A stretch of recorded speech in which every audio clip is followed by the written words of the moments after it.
It's been a tough few days, hasn't it? So much has been happening.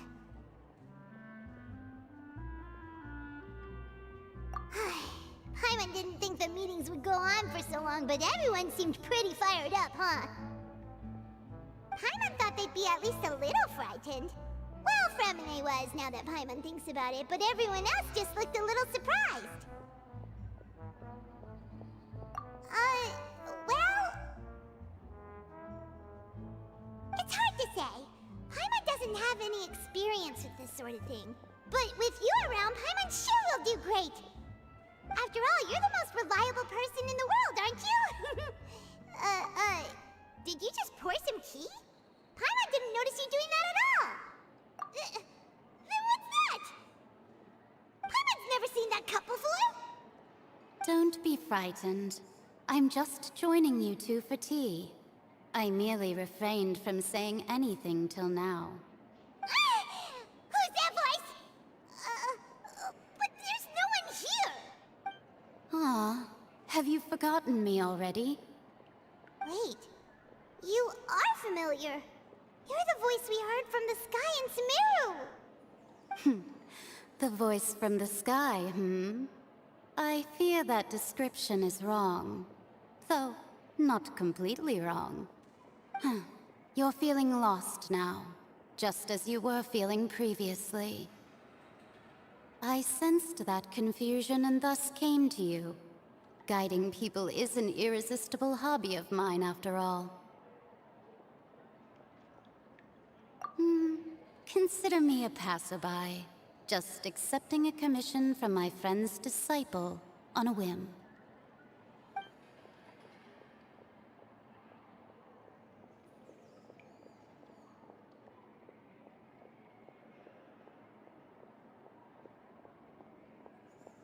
The prophecy.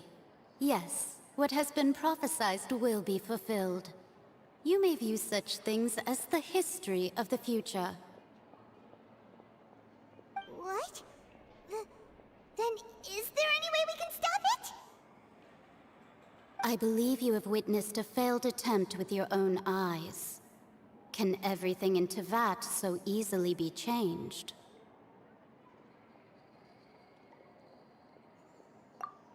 Ah, so you've caught on. Just as prophecies are usually only the future as seen from the perspectives of the gods, could things be happening in hidden corners where the gods' gaze does not fall? Are the things that you shall see different from the fate that the gods perceive? What is she talking about? It all sounds really impressive and important and stuff, but it also sounds kind of scary.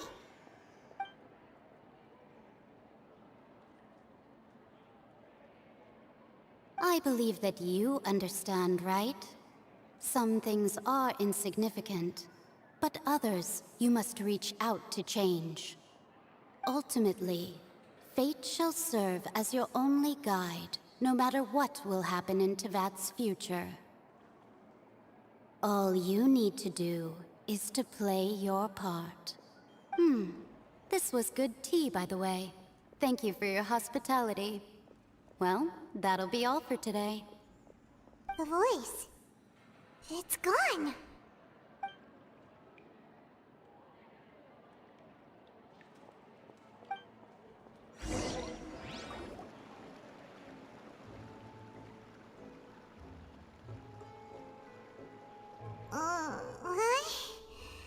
I hear someone talking. All right, coming. Hey, it's you who's getting lazy, okay? Well, I see I've walked in on some lively banter. Mona! Fine, just fine. I went to take part in that Steambird panel. It turned out to be more interesting than I expected. Not all Fontainians are pessimistic about this. One journalist mentioned that sitting around and waiting for the end to come would be wrong, and that they should make their own rescue preparations. I agreed, so we had a brief chat with her. Did she have pink hair by any chance? Why, yes, it was Charlotte. I assume you've heard of her, no? That daredevil journalist? I'm in full support of her view. Prophecies are very important, but how can people allow their lives to be commandeered by just a few words? That's right! Paimon's glad to hear something sensible for once. Ah, yes. About what we had discussed before. I did try, but I'm afraid I couldn't reach the old hag. I'll try again tonight, but I wouldn't get your hopes up. Huh?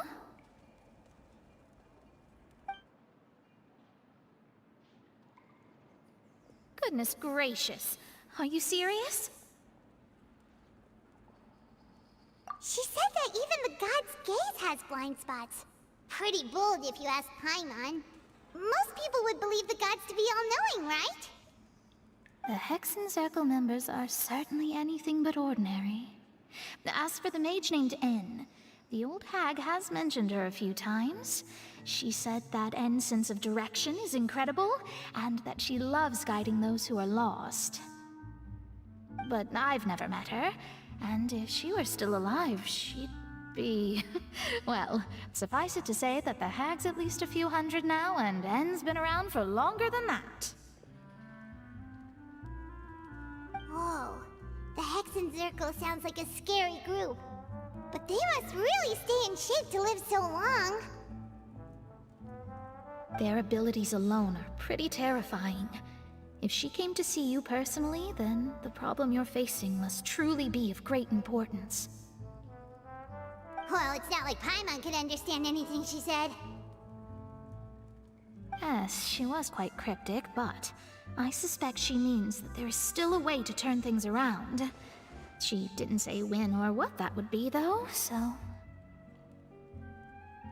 perhaps it is something that you cannot know right now.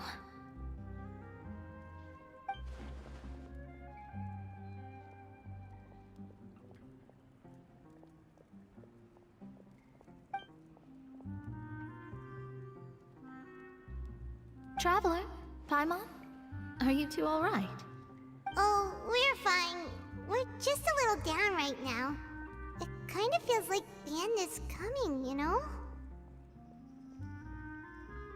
I see.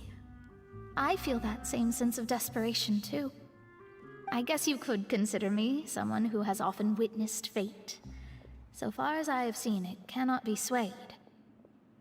But even so, I still hope for, and believe in, miracles.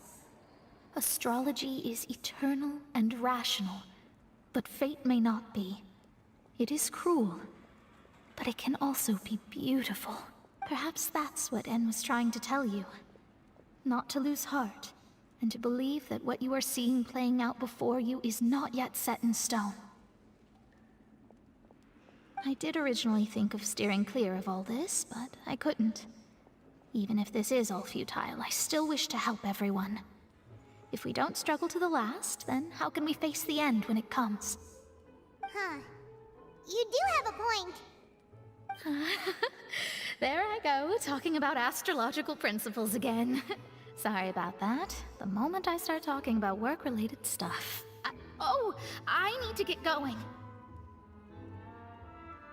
It was worth trying to comfort you, even if only a little. I believe that you'll help those who are struggling in the same way I did.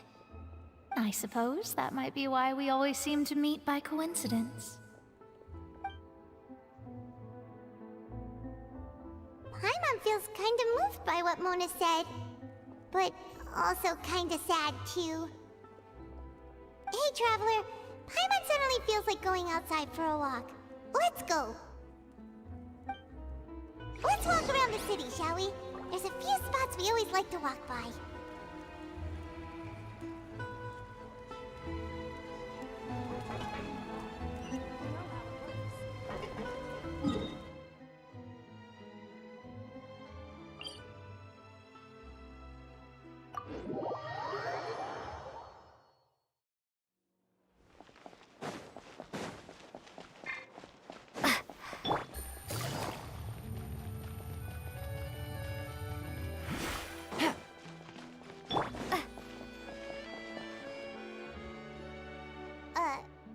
Huh?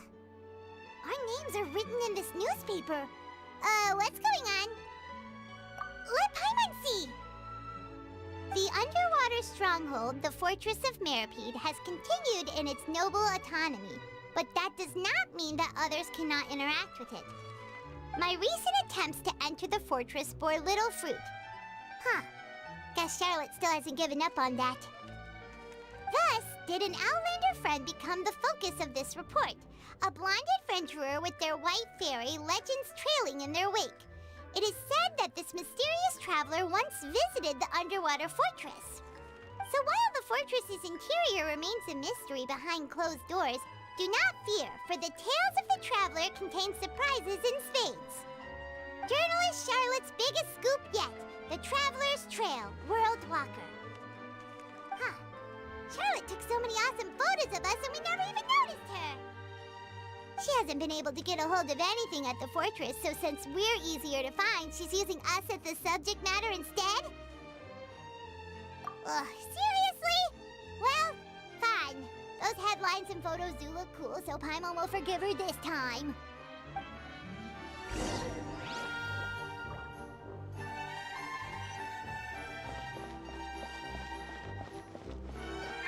Go!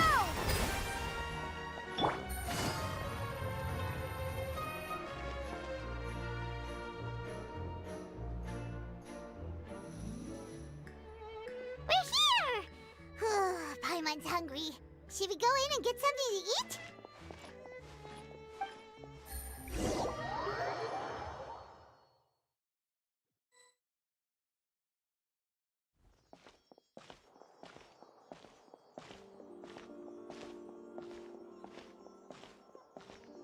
Hey, quick!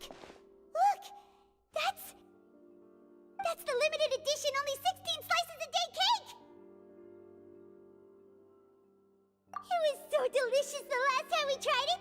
Despite the tense situation we were in, let's give it another go! I'm sure it'll be great! One slice of cake, please.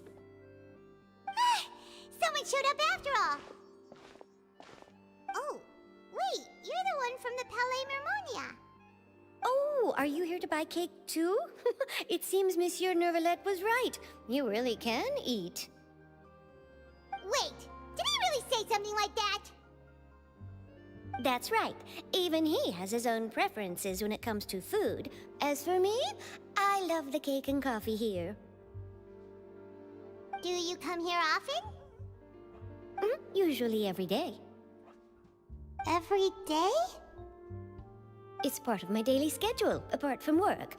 I shall have my cake and coffee. Then what if someone told you one day that this place would be closing soon, and you wouldn't get to eat cake here anymore? What would you think? But why would it close? Well, Paimon doesn't know either, but maybe the waters will rise tomorrow. You know, like in the prophecy. Oh, the prophecy. To be honest, I haven't paid much attention to that. No, still, even if there'd be no more cake tomorrow, that wouldn't keep me from having some today. No, it's the same for eating in general. You might not be able to eat tomorrow, but if you can do so today, then you should carry on. That's what people call living, you know. Huh. Don't be sad. Excuse me, could I have 2 more slices of cake to go? These 2 slices are for you. Sijouin said that this kind of expression you're making is what humans call being sad. Oh, you know Sijouin? I sure do. She was born before me, and she sometimes comes to the surface to teach us things about humans. She said that humans are creatures that are saddened easily, yes, and you can only lift their spirits by feeding them delicious food. So please try the cakes here. I've got something else to do, so I'll be going now. You two try to stay in a good mood after eating, all right? Bye.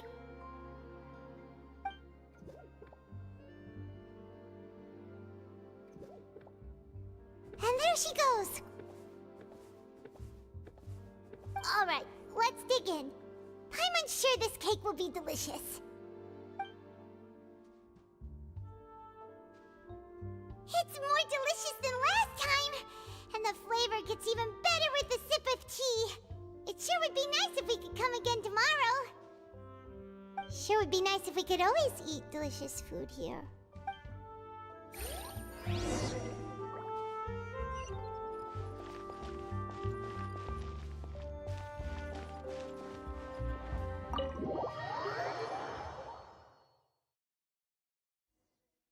Oh, we're near the Seabird office. Let's go look for Charlotte and have a chat.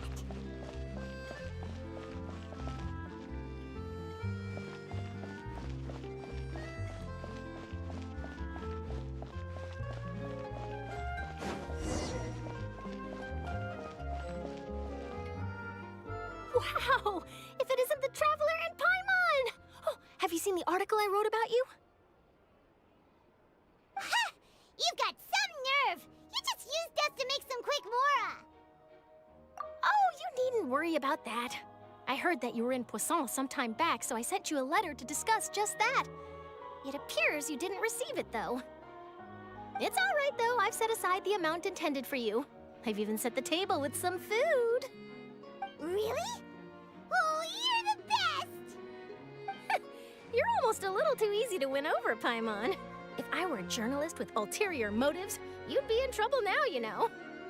Oh, Paimon knows you're not like that. Still, what brings you here all of a sudden? Were you looking for me? A friend of ours met you a while back, and when she mentioned it, we thought of coming to see you. Her name's Mona. Ah, so you know Miss Mona as well. She's a guest columnist for our paper. A really good one, too. She's so young and already such a brilliant astrologist. So she mentioned me? What did she say? She said that you're a real daredevil of a journalist.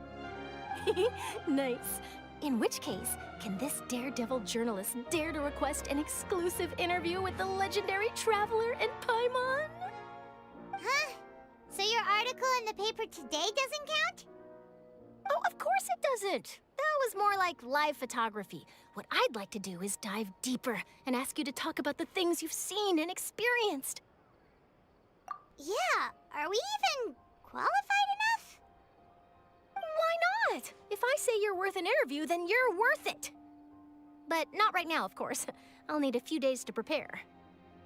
Oh, in that case, we'll just chat when you have the time then? Oh, so that's a yes? Ooh, splendid! I'll tell the editor-in-chief immediately. I'll have to apply for lighting, a venue, some props, and... Whew, so much to get done now. Talk to you later. Wait, Charlotte, Paimon's still got a question for you. And what's that? If, just for example, Fontaine were to be flooded tomorrow, what would you do today? Huh. That's the prophecy you're talking about, isn't it? I mean, I do hear about it often, but I've never once thought that the day could be tomorrow.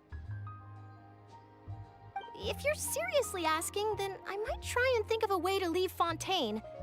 Oh, but I'm still a journalist first and foremost. That means I have a duty to be reporting from the scene. And secondly, I wouldn't forsake my homeland that easily. From what I've seen, most people don't know what they'd do should the worst come to pass. In truth, it might be better just to behave like normal rather than worry over such an end. So in all likelihood, I'd probably still be prepping at the office for that interview of ours. I know what you're thinking. That sounds a bit sad, but I've always believed that it's best to do what you enjoy. Just think about it. If this nation really were to be suddenly destroyed tomorrow, but I still successfully finish an exclusive interview with a truly unique person, then the story I would wind up writing would truly be timeless. And then do you know what I'd do? Well, I'd write that story, send it for printing, and use messenger pigeons to get copies out to the various nations as soon as possible. I'm not a dreamer, nor am I a workaholic, but I do love my job, and I'd be proud of leaving such an article behind. I guess you could say that I was born to be a journalist. But anyway, that's my answer. And on that note, I'll get back to my preparations. That's so nice. All of a sudden, Paimon actually kinda envies her. Anyway, let's go and take a look at the sea, shall we?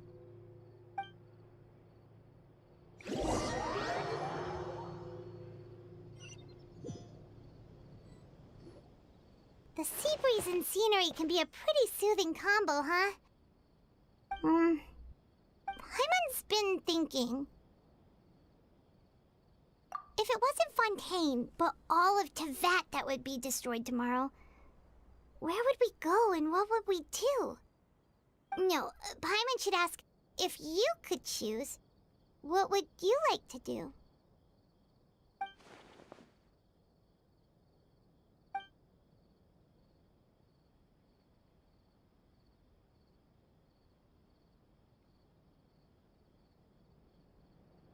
We've always been moving to the next destination, so we haven't spent much time thinking about these kinds of things. We didn't have to either, with us always being on the road and whatnot.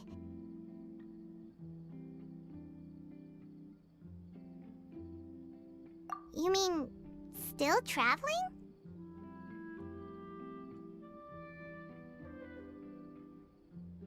Huh. Wait, isn't that what we've always been doing?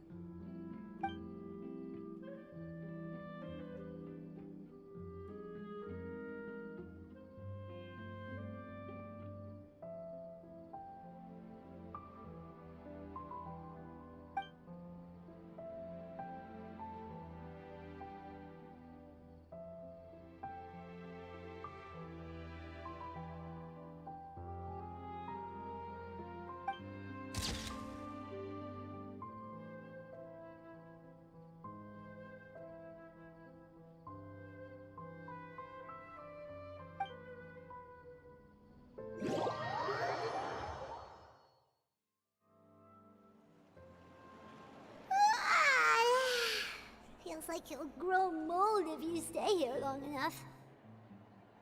But it's still better than the Fortress of Mirapede, that's for sure. It's not only damp there, but salty too. Ah, so the two of you are still here. Wonderful. Oh, you're from the Palais Mermonia, aren't you? Yes, I'm Isadora. Monsieur Nervillet sent me to look for you two before. I heard that afterward you went to the Fortress of Meropide.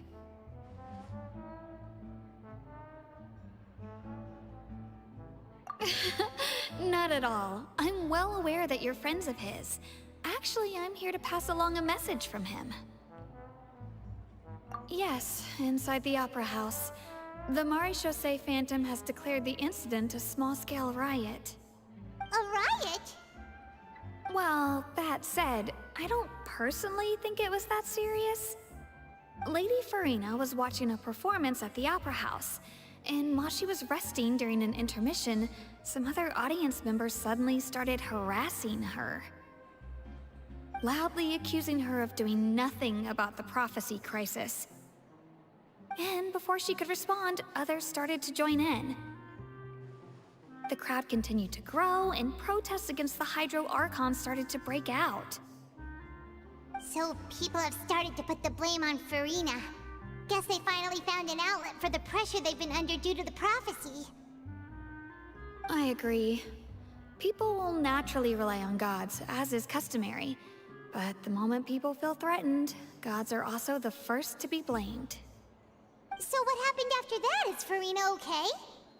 Seeing that the situation was spiraling out of control and that further argument was pointless, she claimed that she'd gotten tired of this and left in a hurry. The Maréchaussée Phantom had their hands full maintaining order and did not catch where Lady Farina had gone. Only when things had stabilized did we realize that she had gone missing.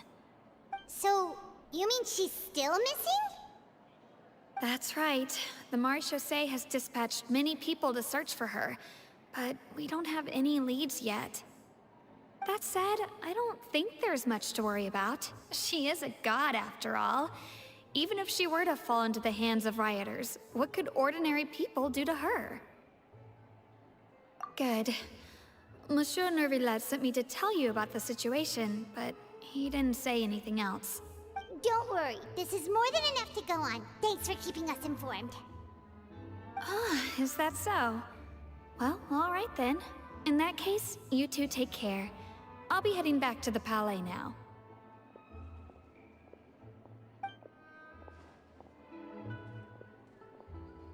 Well, sounds like we should hurry over to Poisson then. If If we know Farina, she won't try to fix things in this situation. Instead, she'll look for a place to wait out the heat. And, as we also know, she may be loud and dramatic, but she doesn't have a heart of stone. When Nervalet was talking to her in the Palais Mermonia, and she heard about Poisson, she couldn't hide her sadness and remorse. It would be hard for her to ignore being accused by the public today. Paimon thinks Farina's probably taken the opportunity to slip away to Poisson and try to relieve the sense of guilt that she's feeling. Huh. Well, what do you think? Paimon knows the answer, of course, but Paimon can do the analysis to back it up, too. Cool, huh?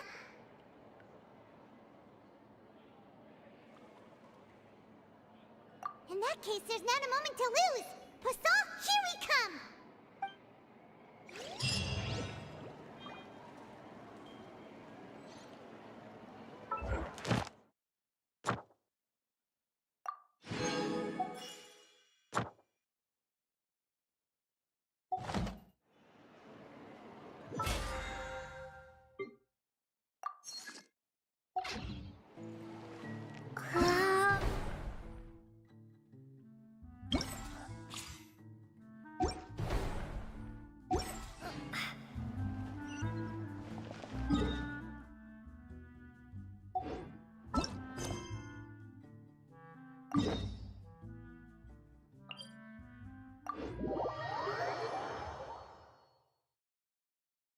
This place looks deserted.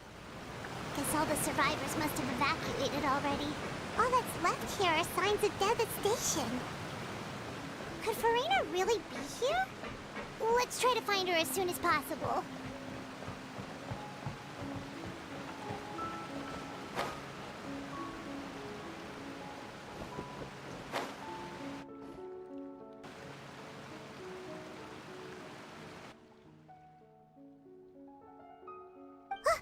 That's Farina, right over there. She really is here all on her own.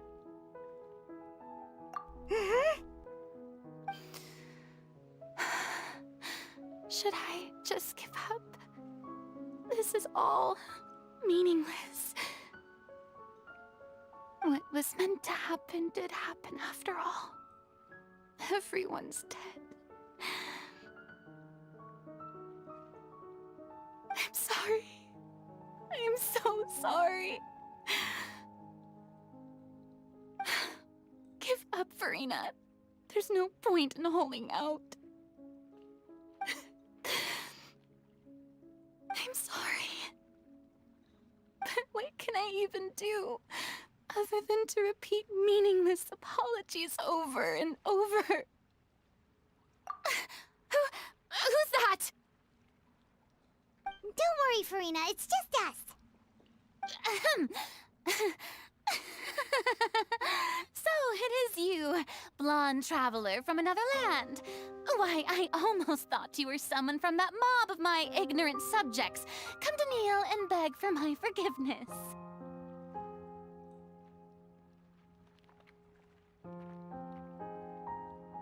Farina, you were crying just now, weren't you? The tear stains on your face are obvious. What do you mean, tear stains?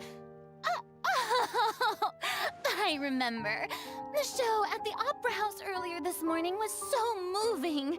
I'm still trying to process it. Who did that uncivilized rabble think they were, disturbing my enjoyment of the arts? They even dare to tout their Archon! I must teach them a lesson. I can just imagine their twisted and frustrated faces once they realize that I'm nowhere to be found. Oh, and I'm sure Nouvellette and those people from the Marish Chaussee Phantom are freaking out right next to them, too.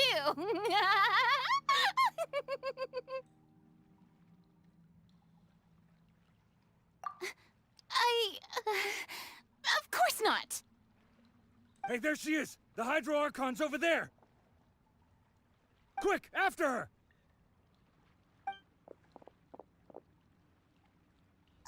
Farina, those people seem to be after you.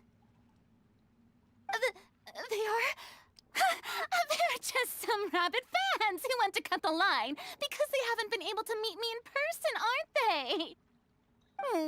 That's against the rules. I can't let them get their way.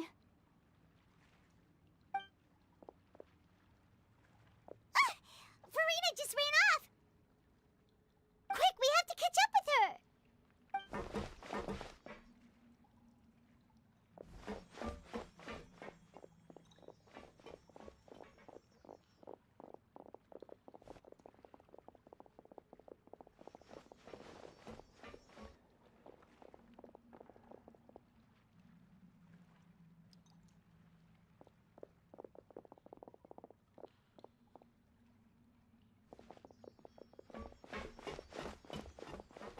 This should be the place, right? Hey, Farina! There's a good hiding spot over here. Quick, come to Paimon before the rest of them catch up to you. What is this place? Hurry, they're almost here. Fine. I suppose haste is warranted. Lead the way.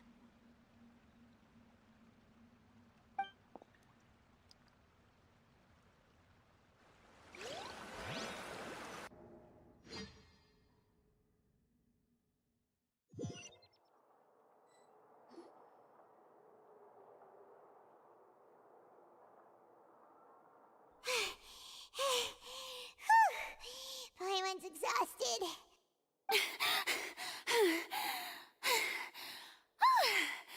I'm so tired. I totally thought they had caught me. No, I mean, I merely gave in to the sheer enthusiasm they displayed.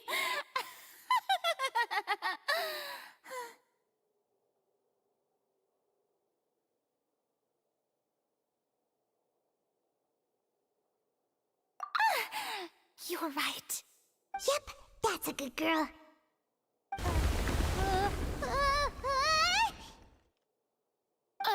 What's happening? The ground's shaking. Is it an earthquake? Yeah, a quake of this kind preceded the flooding in Poisson, didn't it? It can't be. It's happening again. Well, there's no need to worry too much about that. Novelette's made some emergency plans, so the evacuation should go a lot smoother this time. Yeah, I hope you're right. But the people of Poisson, they've already...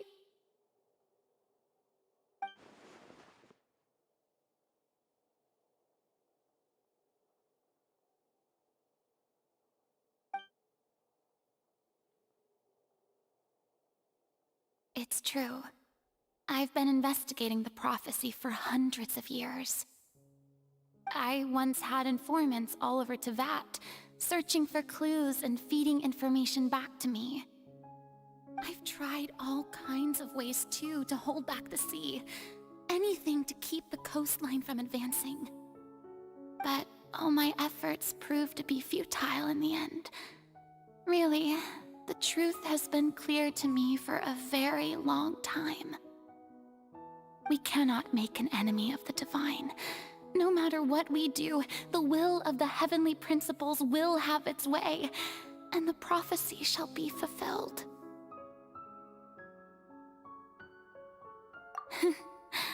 Give up. I do love the sound of that phrase. It would mean finally coming to terms with fate, but also for me to finally be free. Indeed, I've thought about giving up so many times, especially after we almost lost Poisson. Fate is really unreasonable, isn't it? It has no heart and obeys no rules. The prophecy has only just started to come true, and so many people have already lost their lives. But just now, it all became clear to me. I still don't have the right to come to terms with fate on behalf of everyone else. As long as the final moment hasn't come, it's still not too late. Don't worry. I will keep hope alive for everyone until the very end.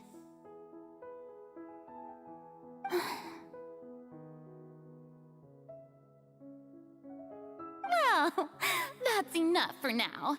I got the impulse to play the stricken maiden, but honestly, considering my rank and station, that wasn't a good fit at all. Don't take any of what I just said seriously. How could I possibly let Fontaine fall to the whims of trivial prophecy? Come on! Paimon could have sworn you were actually being honest just now.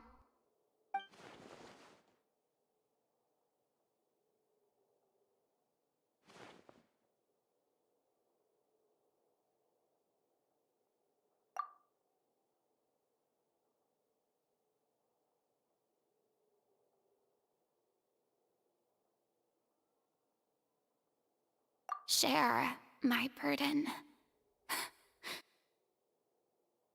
That's impossible. It was fated right from the start that this would be my duty alone.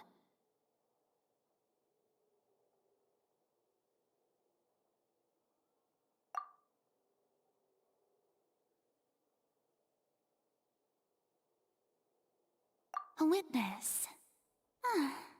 Yes, I've heard that you came to Tevat from beyond the stars, yes. In other words, you never belonged here.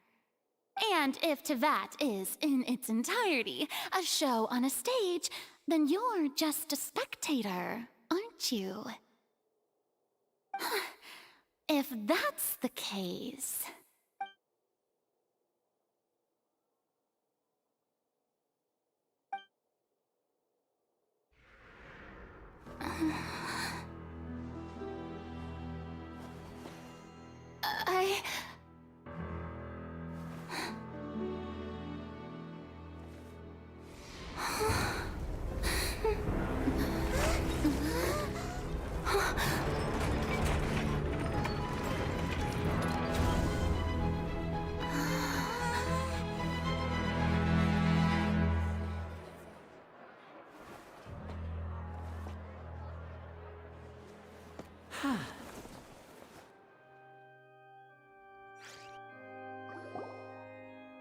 Ladies and gentlemen, this concludes my opening performance. Now, without further ado, we may proceed to the trial of our god. So this is what it is.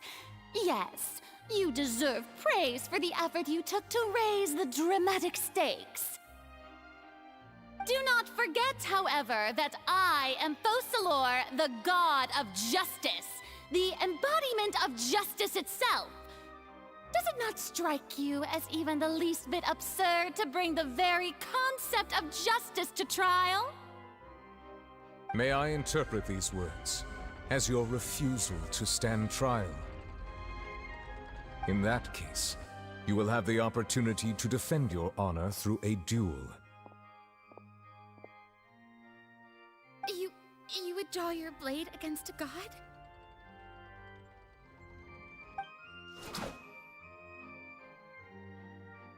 I see. It seems like you have made up your mind.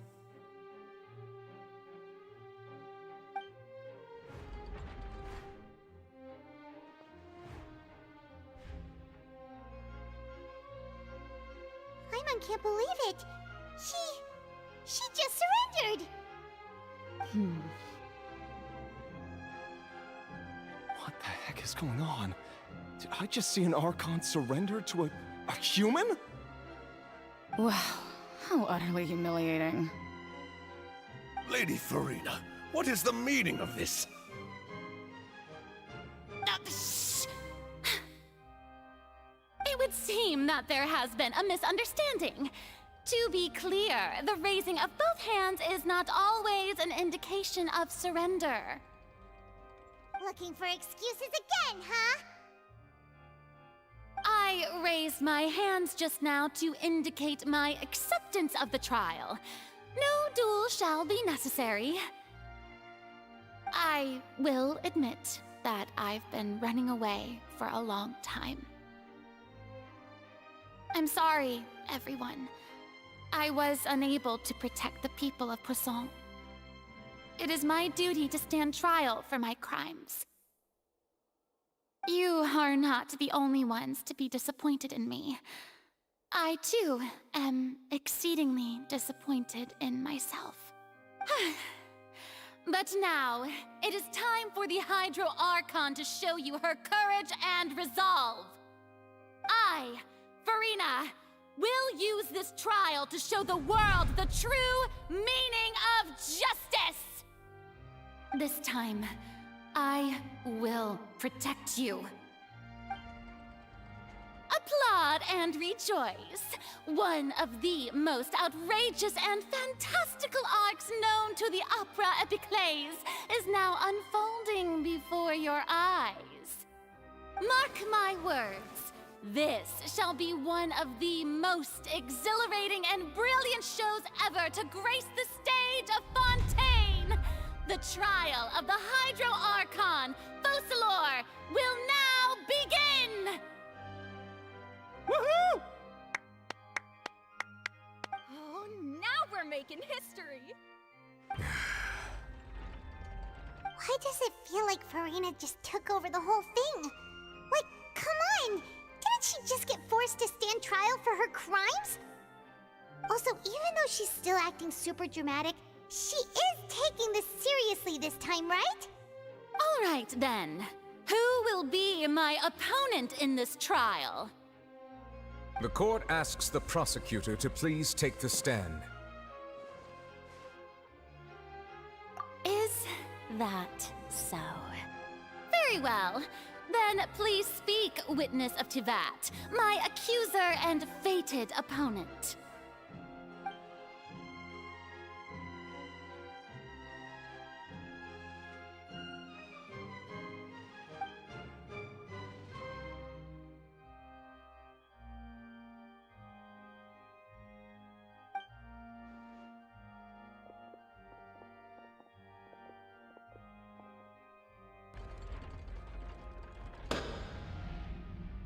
Also, please allow me to ask, as a final question before the trial begins.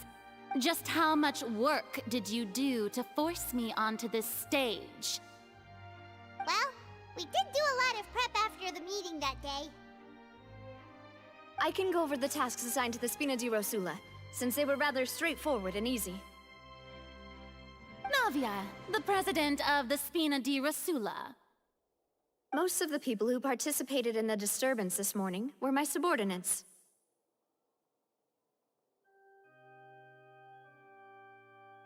They changed into plain clothes and came to the Opera House as regular audience members, waiting for the perfect opportunity to incite insurrection against you. The people's resentment against their Archon has been building as more and more of the prophecy is fulfilled. A spark was all we needed to turn smoldering anger into a flame. Moreover, according to our understanding and analysis of you, when something like that occurred, you would likely flee the scene and head to Poisson by yourself. So, we arranged for a second group to lie in wait there. So, you mean, the ones who scoured the settlement for me were also from the Spina? And their goal was to force you to step into the giant magic box so you may personally participate in the greatest magic performance in all of Fontainian history. That's right.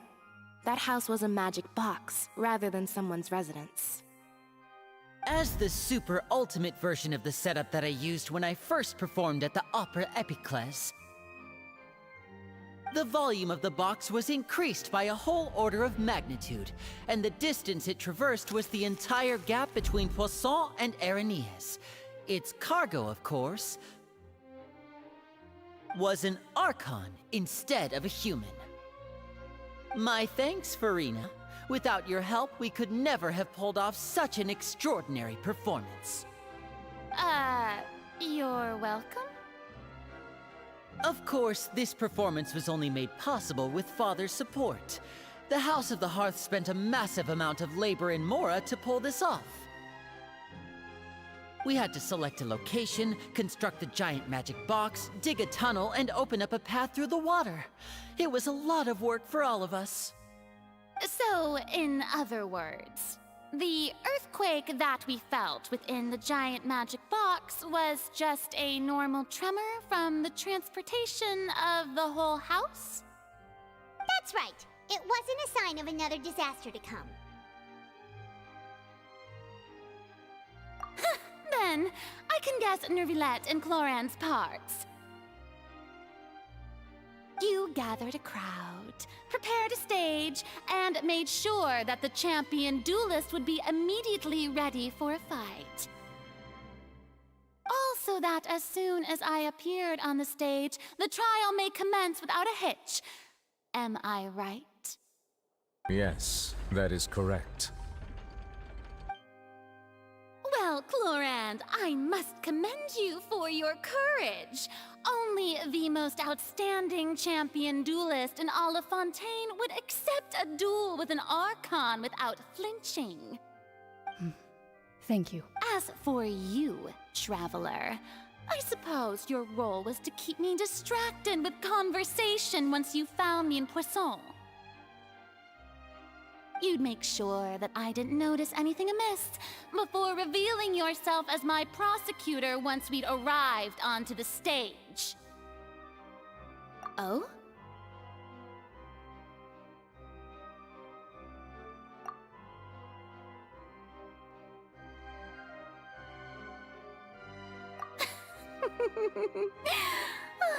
Is that so? Then I suppose I must have missed my final chance. It's fine.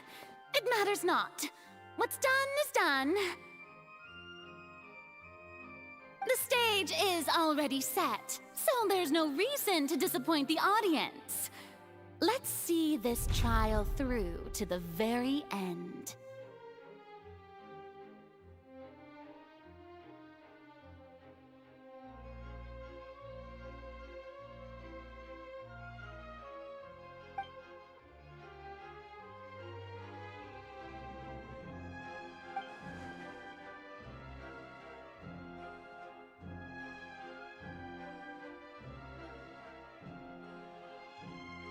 Madam Prosecutor, please allow me to pass this along.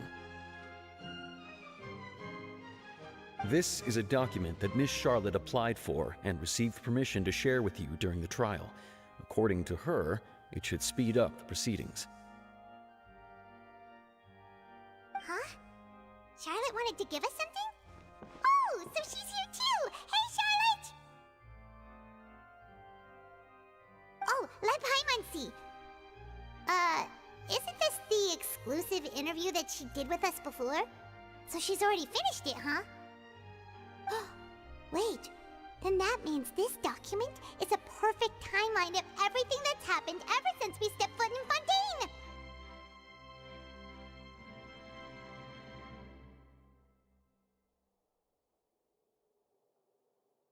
So in other words, we can refer to this anthology of evidence every time we want to use something from our journey as evidence for an argument. Let's quickly confirm the information in it. Just think of it as a refresher, alright? You defeated the Hydro Archon in the very first duel you took part in at the Opera House. That's one for the history books, all right.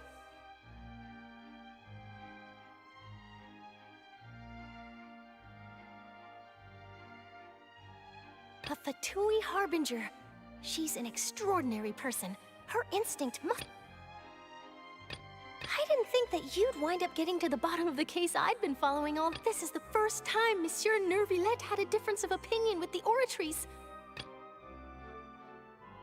The fortress of Meripede was almost destroyed in a single day. According to Monsieur Nervilette, both Child and that whale should have been in the Primor. I nearly lost my awesome friend Navia. The words of someone as extraordinary as a witch can probably only be truly understood when something surreal happens to you.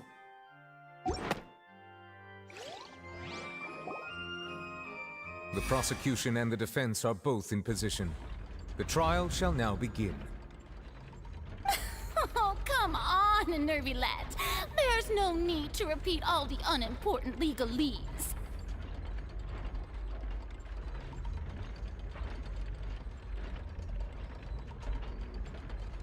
Just fast forward to the part where the prosecution lays out my offenses. As the defendant and the lead actress of this performance, I still haven't even been informed of my supposed guilt in all of this.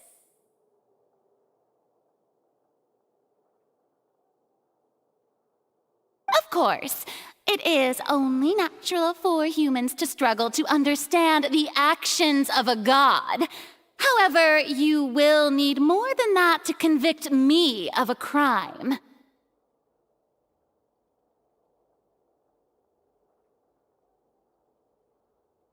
That's true, but my charge here is unrelated to your conduct as an Archon. Instead, I would like to charge you as a fraud who's never been the Archon in the first place. Wait, what was that? Lady Farina's a fraud? Hey, I came here thinking that we were going to try the Hydro Archon for forsaking her duty, but did I hear that right? She's not our Archon at all? Charge accepted. Lady Farina, do you plead guilty to the charge? Lady Farina. I plead not guilty. How can I be guilty? There is no way that I, Focalor, otherwise known as Farina de Fontaine, a member of the Seven and the Regina of all waters, kindreds, peoples, and laws of Fontaine, could be anything other than your true Archon. Yeah. Even though Lady Farina can be rather eccentric, isn't it going too far to doubt her very identity? Yeah, I've never questioned her identity either. Sure, Lady Farina can be super irresponsible, but what grounds does that prosecutor have to make such a huge claim? I have cause to believe that common sense will prevail in this case. Many of the members of the audience have known me as the Hydro Archon ever since they were born. There would be no fooling their memory. See? Even the Oratrice has decided to show me its favor.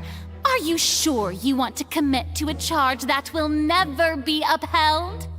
If you wish to drop the case, I can promise you as the God of Justice that you will not have to face trial for making a false accusation. We will treat everything that's happened as a dramatic spectacle and move on with our lives. What do you say to that? Huh. An argument with near impossible odds, huh? We have to not only refute Farina's claims, but also overturn the long-held beliefs of the people.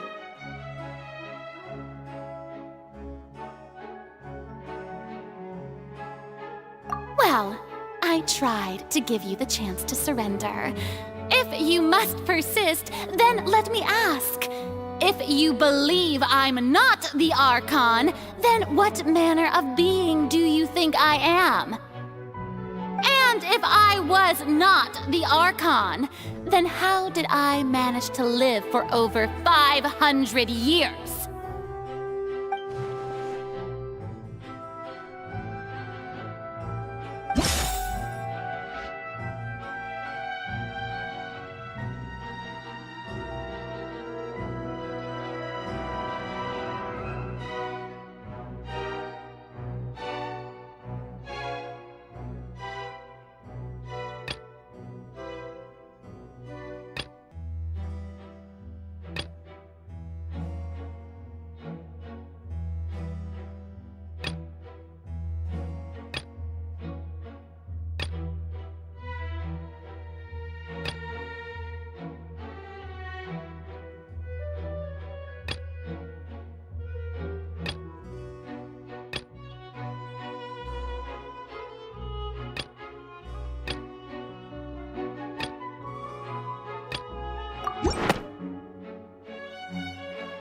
That doesn't sound right.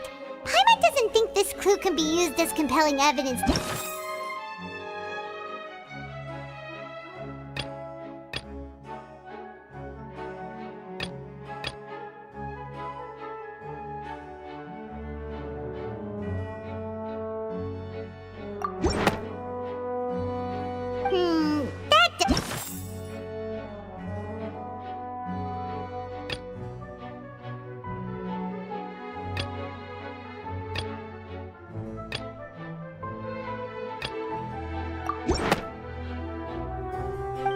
of all, you may be a member of another long-lived race, which would allow you to naturally possess an extended lifespan.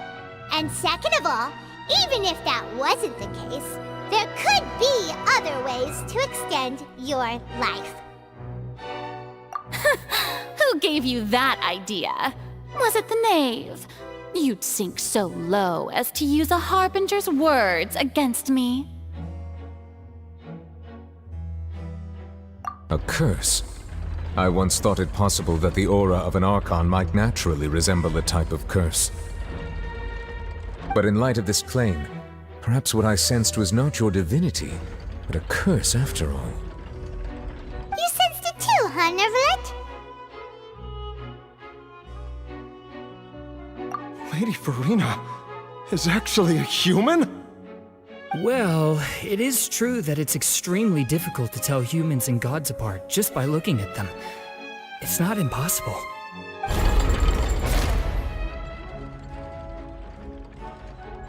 Well, don't start celebrating too early now.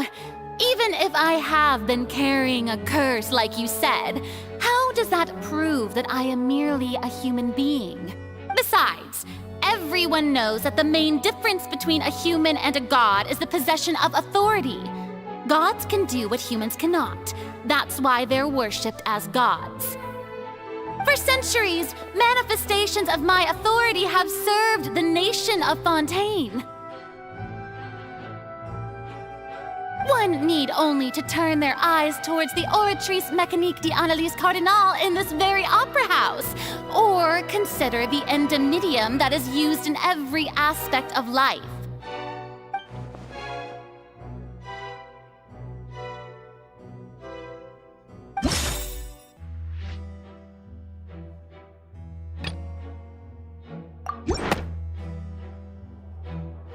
You tried to reference the Oratrice. But weren't you as confused as all the rest of us when the Oratrice declared Child to be guilty without any proof? Otherwise, you should have come up with a good explanation for that by now. Didn't I make myself clear at the time? The decisions of the gods are naturally difficult for humans to comprehend. There is no need to provide an explanation. Lady Farina, I believe a reminder of your current circumstances is in order. While the court is in session, the principles of justice and the law must come before all else. While you are an Archon, you are also first and foremost the defendant in this trial. You will prove yourself unable to defend against the prosecution's charges if you continue to withhold vital information against the rules of the court. I never thought you'd use that kind of rhetoric against me. That was no trick of rhetoric, Lady Farina. I've merely reiterated the rules of the court. Rules that all should respect and follow. So, you neither knew why Child was declared guilty, nor did you understand the structure and operations of the Oratrice. Instead of having been created by you, the manifestations of authority you mentioned have been made by the real Hydro Archon, haven't they? The real Hydro Archon? Well, now you're really losing me. It is true that I did not know why the Oratrice gave out a guilty verdict that day. But the Oratrice handed out that verdict unilaterally, and it has been operating independently ever since it was first created. You can't argue that just because a divine creation is flawed, that the god behind it must also be no god at all. She's still throwing out all kinds of excuses. Seems like she's confident that we won't be able to produce proof that she has no power over the Oratrice.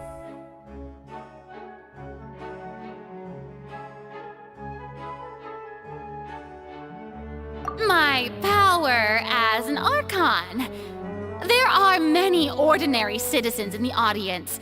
How can I just carelessly demonstrate the formidable power of an Archon?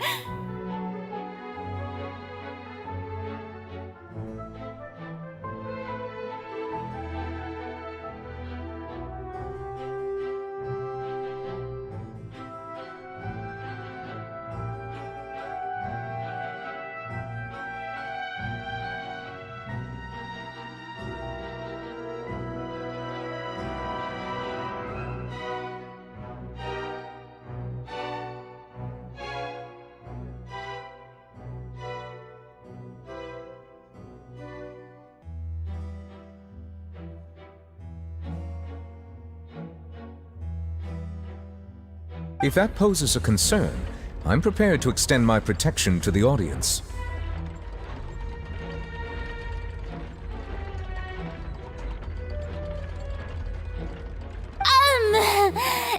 You don't need to go that far.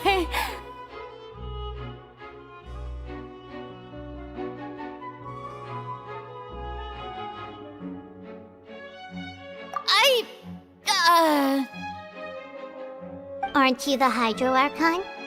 Or is it that you can't even wield the power of Hydro, much less the authority of a god? Indemnitium! Yes! It's all because of Indemnitium! All Archons derive their power from the faith of the people, and I've converted the people's faith in justice into Indemnitium! Thus did I give up all of my divine power to provide everyone with energy for their daily lives. Have you ever seen a more magnanimous god? Isn't that a huge stretch? Yeah, no matter how generous an Archon can be, how could they give up all their power? Can a god with no power even still be called a god? It seems like nobody's buying Furina's excuse. Hey, come now, everyone! Please don't stare at me as if I was a liar! I'm still the same Furina you knew, right? The one that you loved! Shouldn't you want to believe in me? Please? You've got to believe me! If what the prosecutor said is true, she really has committed a grave offense. Did she deceive all of us? And all of our parents and grandparents too? And all of our ancestors? Ever since they were born? Enough! That's enough! Tell me then, if I'm not the real Hydro Archon, then who is? If you have no evidence of another Hydro Archon's existence, nor can you find anyone who can back up their claim to be such, then what grounds have you to say that I'm not actually the real deal? Wow, she came up with yet another argument. How can we refute her now?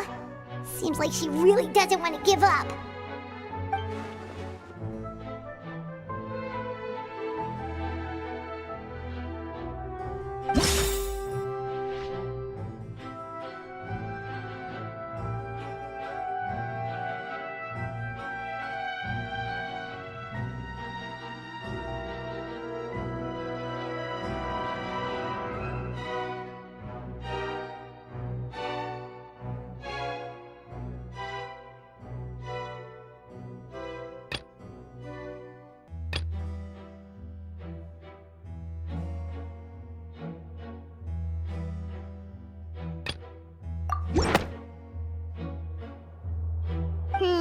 That doesn't sound right.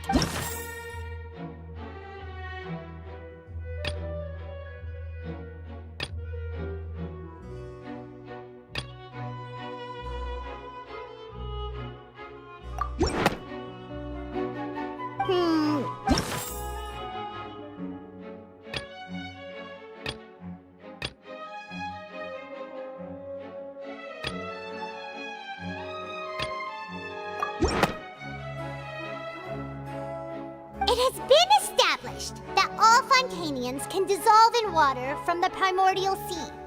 And that means... Since you insist on claiming to be a god and not a human, then there's a method that you can use right here and now to eliminate all suspicions of you being the latter. Miss Navia, please apply to serve as a temporary attorney for the prosecution before addressing the court.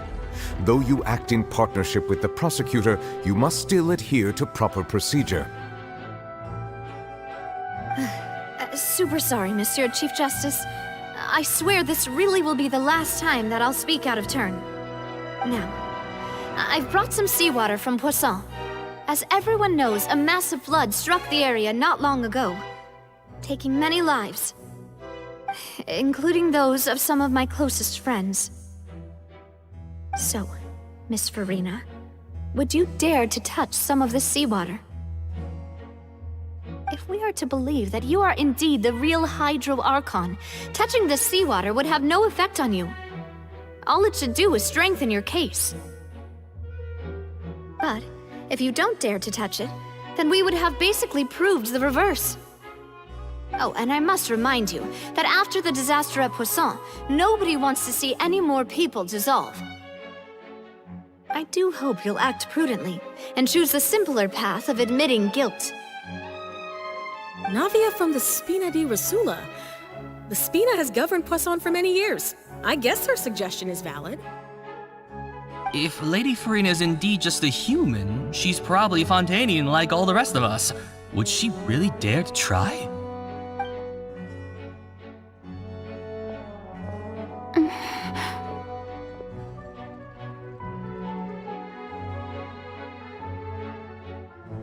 Lady Farina, this test has been unilaterally proposed by the prosecution. As it falls outside the realm of standard court proceedings, you possess the right to decline participation.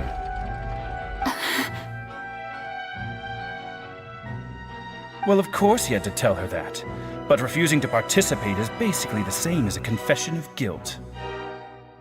She's just staring at the water without saying a single word. It really does seem like she's quite terrified of it. That could only mean... What's going on? Is she really planning to...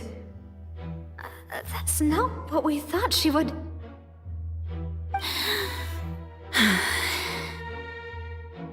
Due to the inherent risk of the test, Lady Farina, you may...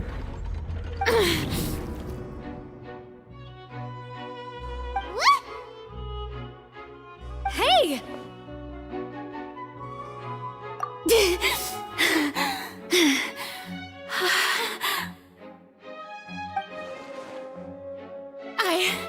I'm fine!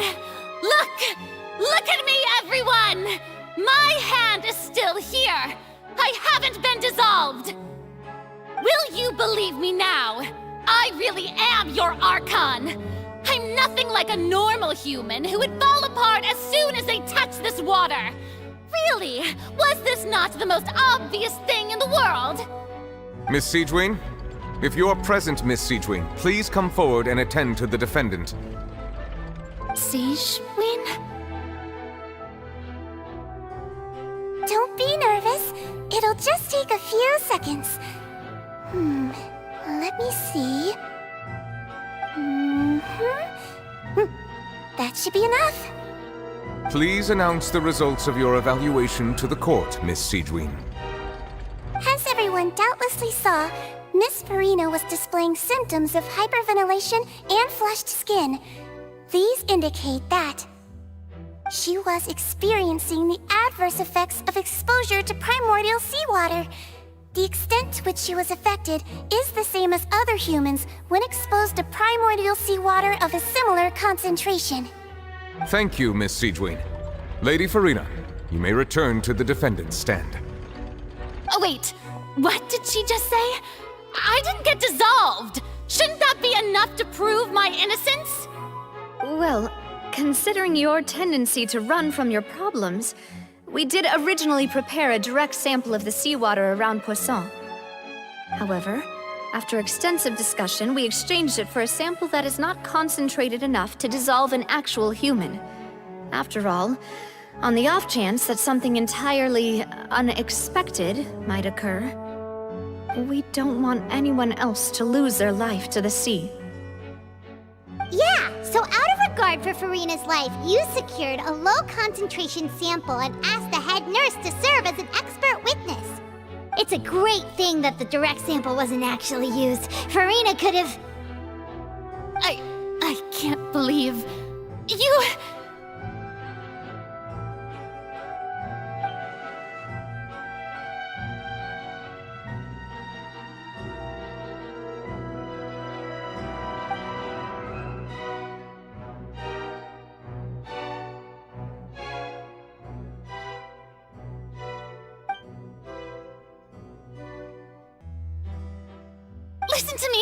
Listen to me, everyone! Please don't give me such cold and disdainful looks!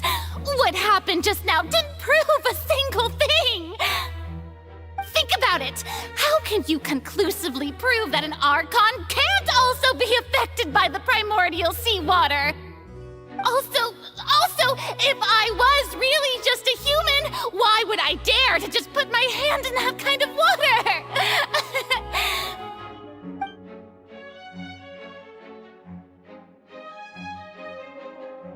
Please, anyone, just listen to me! I swear, I really am your Archon!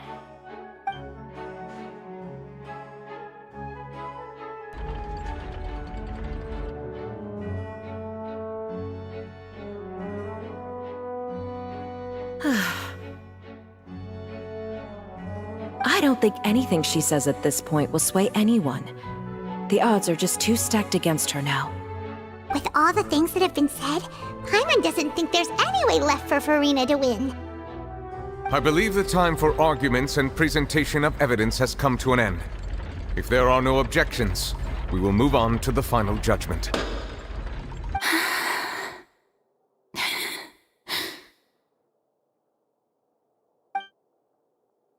I don't think anything she says at this point will sway anyone. She's too stacked against her now.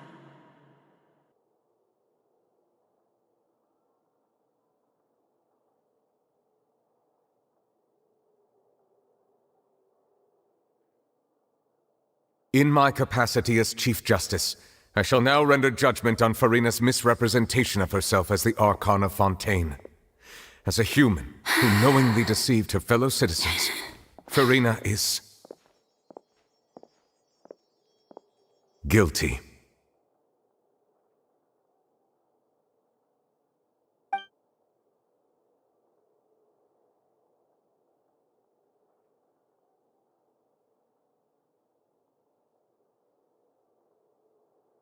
We shall now turn to the Oratrice Mécanique d'Analyse Cardinale to render the final verdict on the charges.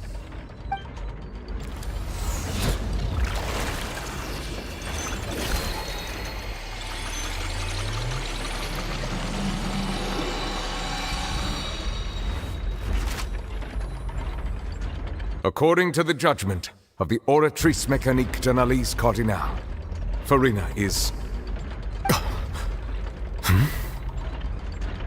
Well, what's wrong? What's the Oratrice's verdict? No, the Oratrice also displays a guilty verdict. Isn't that correct then? However, the exact wording of the verdict is thus: the Hydro Archon, guilty. To be punished via the death sentence.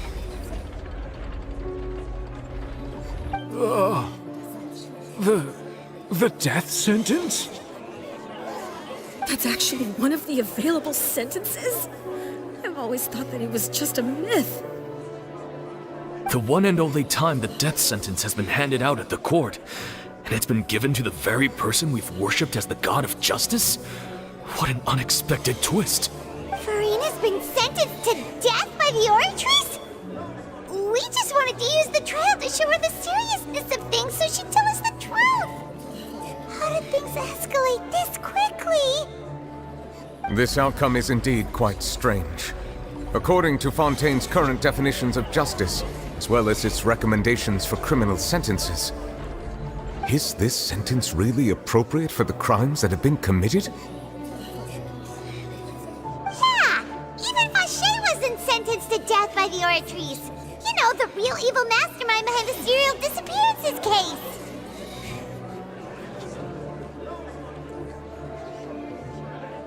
Indeed.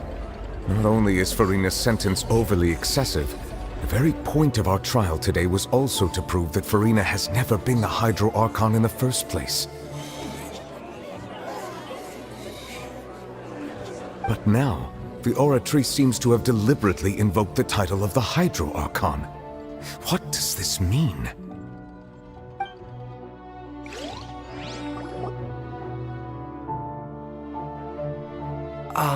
Excuse me, if I may interrupt. Is the trial still going?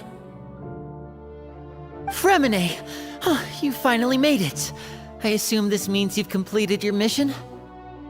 Any mission Father assigns to me will always be top priority.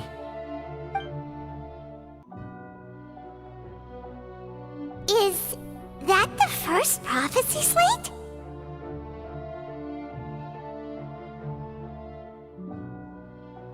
Huh.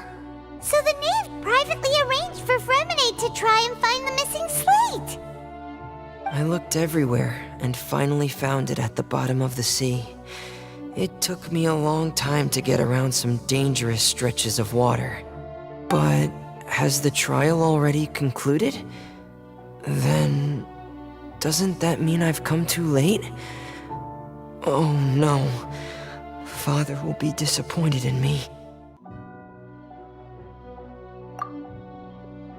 Thank you for your hard work, Mr. Fremine. Please allow me to review the record left on the slate.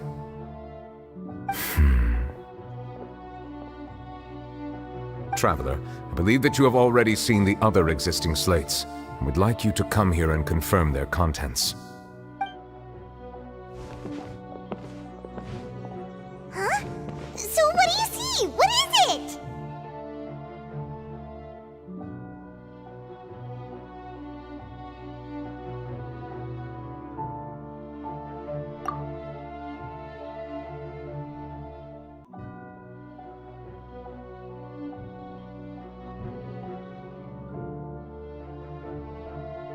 I believe I have now made sense of the Hydro Archon's crime. It has to do with Fontaine's lost history. Huh? Isn't the Hydro Archon just guilty of deceiving her people? Oh, wait, no, that's Farina, and we've already proven that she's not the Hydro Archon. So when you say Hydro Archon, do you mean the real Hydro Archon we've been kinda talking about?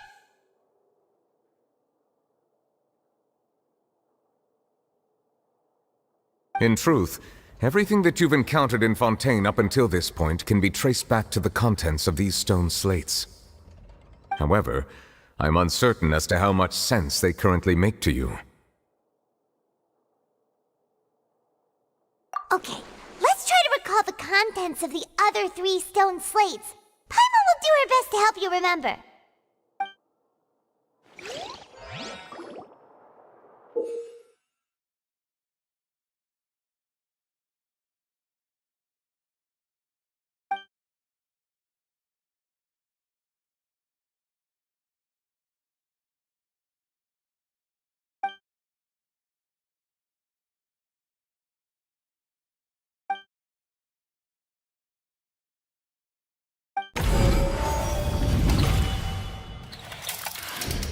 The first stone slate describes what you just said. It seems to show the previous Hydro Archon using her divine power, and then the Oceanids turn into humans. Does that mean that Fontainians are transformed Oceanids?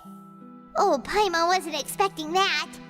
But if Oceanids can turn into humans, then perhaps this process can be reversed as well. The second stone slate shows Celestia floating in the sky, and the Hydro Archon and her people worshipping it together. But the heavens still brought judgment down upon them. This must be the point when the Hydro Archon and the Fontainians were branded with their original sin. Does this mean that the original sin and the Hydro Archon sin are the same thing? The third slate shows the Hydro Archon sinking into the sea surrounded by many people. Huh. That reminds Paimon, didn't we also watch that happen to someone else? Well, the fourth slate is the prophecy the Fontainians have been talking about. People dissolving into the sea, the Hydro Archon crying on her throne, and so on. We didn't believe that such a crazy disaster could happen at first, did we? But after that incident, it was just a question of when and not if.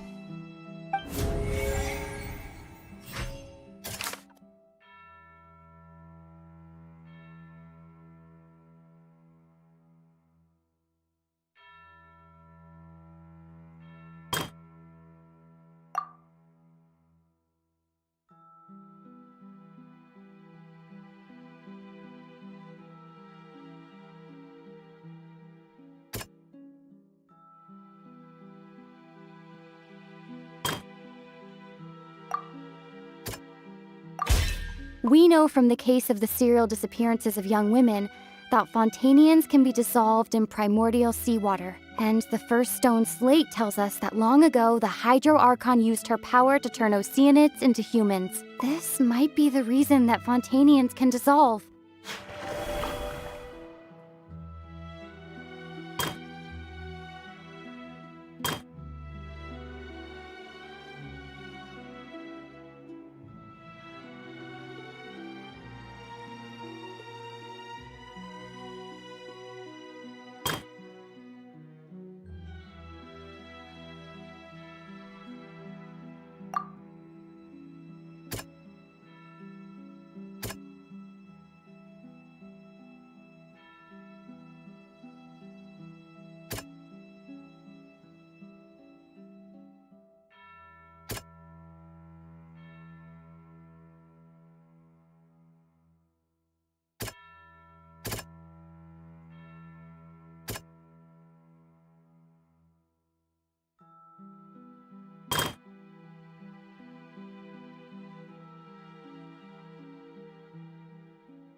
That doesn't sound quite... Perhaps what is about to take place has all happened before. The true sin of the Hydro Archon that Nervilette mentioned, and the original sin cast down on the people of Fontaine by Celestia, as recorded on the stone slates.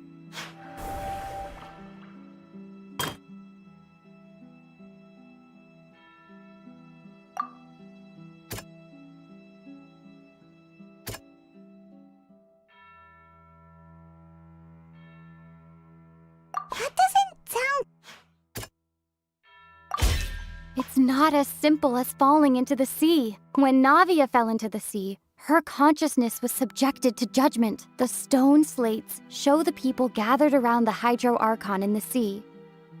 Could that be alluding to the same thing?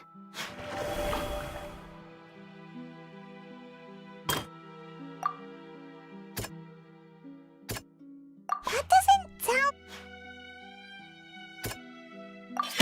The prophecy from the stone slates found its way into society, but not many people believed it at first. The fortress of Meropide was nearly flooded with primordial seawater, which we know can cause Fontainians to dissolve. It seems increasingly likely that the prophecy may come true. If we hadn't dealt with it in time, things could have gone very badly. They'll dissolve into the primordial sea but won't cease to exist. Their essence will flow in the seawater, converge, and take the form of an Oceanid. The Hydro Archon was sentenced to death in court, shocking everyone present. Perhaps this means that her sin was actually Fontaine's original sin. Navia fell into the water inside those ruins, and she nearly dissolved. She was surrounded by the people of Poisson in a court within her consciousness, and was forced to take part in a trial meant to make her stay. The eruption of the primordial sea at the fortress of Meropide was the surest sign that the prophecy was about to come to pass no matter what. The prophecy's contents can all be verified by recent events. If we combine what we know together, loads of truths should come to light.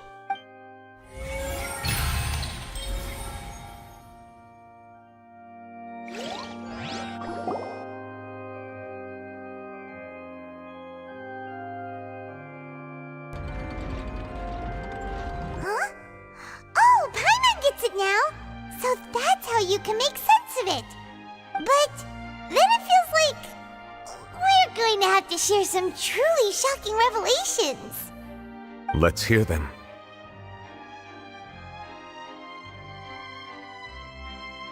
Incredible. Linny, did you hear that? We're not real humans. All Fontainians were originally created by the late previous Hydro Archon, with Oceanids as their basis. The evidence for that can be found in how only Fontainians could dissolve in primordial seawater, and how all the girls Vacher dissolved were also turned into Oceanids. Oh, and according to Navia, when she was about to get dissolved, she also saw everyone gathered around for a trial, all of them in the shape of Oceanids. Indeed.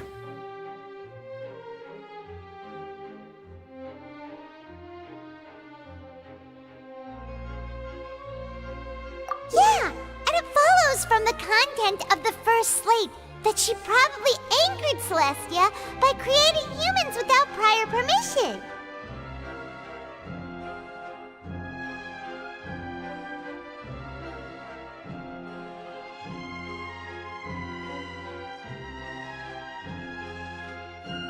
That could also explain why the Oratrice judged the Hydro Archon to be guilty. It's to account for that ancient sin.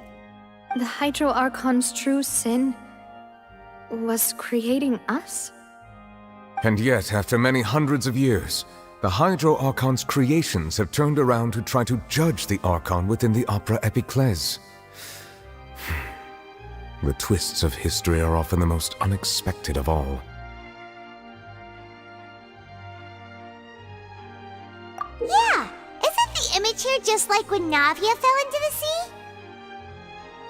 So wouldn't it be trying to show the image of the Hydro Archon also falling into the sea once the prophecy has been fulfilled in the fourth slate?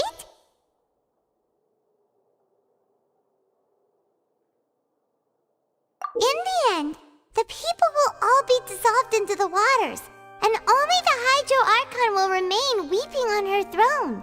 Only then will the sins of the people of Fontaine be washed away. Did Paimon get all that right? You've made some keen deductions. I must say, given how much you still don't know, it is impressive that you've already managed to connect so many pieces of the truth. However, while you were able to decode all the information on the slates, they've also been etched with an additional layer of hidden information using a different power source. When we were at the ruins, I tried to decipher the hidden information recorded in the slates.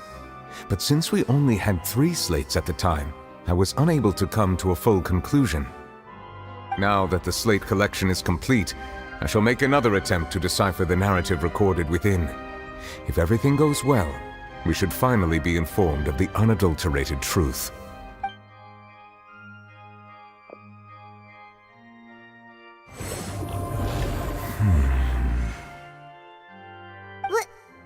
Well? Did you get it? I believe I should share this truth not only with you, but with all the people of Fontaine as well. I will try to briefly summarize it for you. Your hypotheses regarding the origin of Fontainians and the sin of the Hydro Archon were both correct. In the Fontaine of old, the previous Hydro Archon sensed the yearning of her Oceanid familiars for life on land.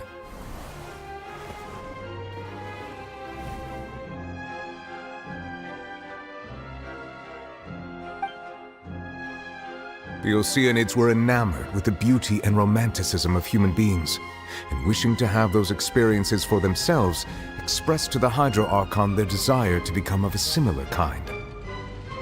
However, even though water as an element is intricately linked with the power of life, the Hydro Archon, as one of the 7, did not possess the authority to create a new form of human life. Not one to give in, she eventually found a way to create permanent humanoid bodies for her familiars by appropriating the power of this planet's primordial sea. She poured primordial seawater into the Oceanids' blood vessels, creating humanoid mimics in the process. But if Fontainians were to ever come into direct contact with water from the primordial sea, the power within their bodies would escape these artificial restraints and return to the sea. As a result, their forms would collapse, and they would be reverted to their original forms as Oceanids. Of course, The Hydro Archon never received permission from the heavenly principles to create a new human race. And thus, the Hydro Archon and all of her creations came to shoulder the original sin of appropriating the power of the primordial sea. That is the true history of how the people of Fontaine first came into being. So we were all Oceanids before we turned into human beings? That's way too much information for me. I think I'm just going to pretend that I never heard a single thing. Wait, but if that's the truth, we can't let the Hydro Archon be sentenced to death. After all, her only sin was creating us. This really might be too much information for your regular Fontainian, but it does answer a lot of our questions. Alas, your hypothesis regarding the third and fourth stone slates was inaccurate. The slates' respective positions are, in fact, correct.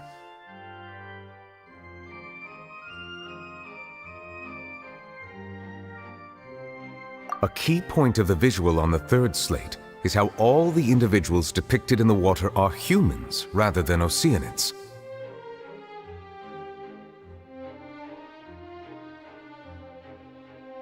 They have not been dissolved, which implies that the water depicted in this slate is not water from the primordial sea. The nation of Fontaine is the nation of Hydro, as well as the nation of trials and justice. Instead of being the literal element, the water in the scene symbolizes judgment and justice. You may also recall Navia's experience. When she fell into the sea, her consciousness was surrounded by that of many others who intended to hold a trial to determine her fate. Therefore, the meaning of the third slate is that the people of Fontaine shall try the Hydro Archon at the court of justice.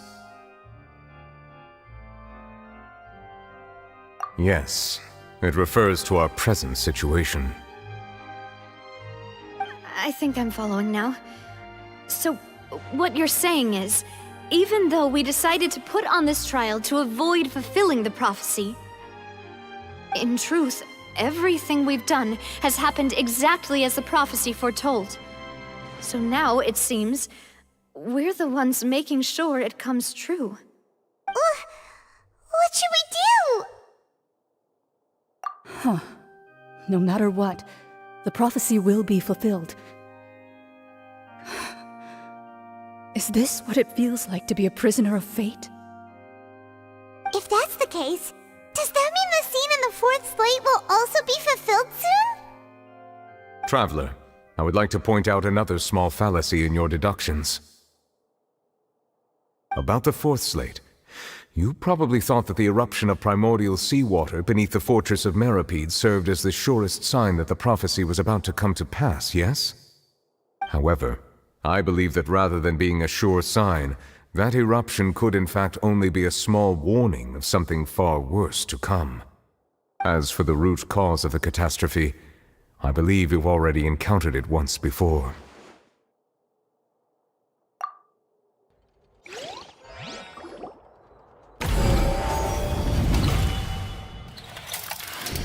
This eruption was just a small warning of the things to come.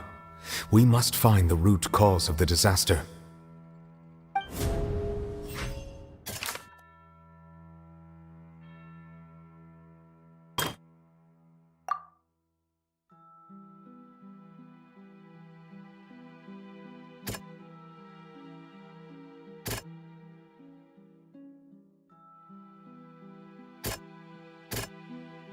That doesn't sound quite...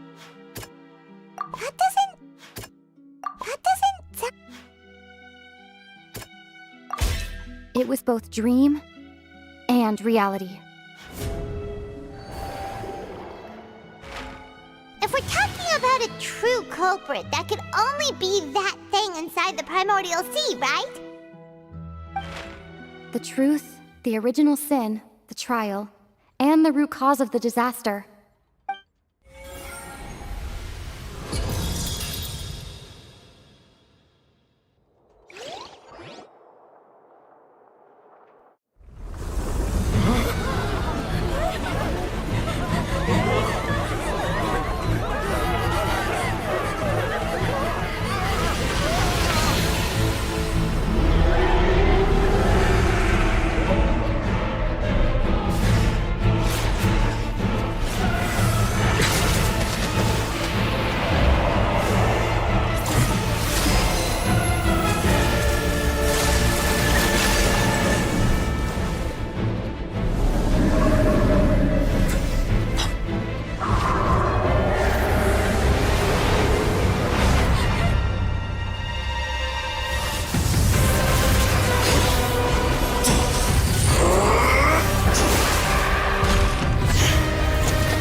It's way too close!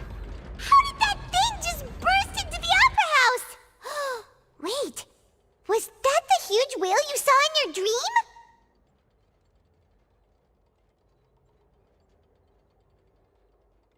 So we've met it at last. I understand very well why it has chosen to make an appearance here. That whale does not belong to Teyvat. It is a monster that has traversed the stars, weeping all the while. It has been greedily consuming the energy from the planet's primordial sea, using it to grow. That is the main cause for the rising sea levels.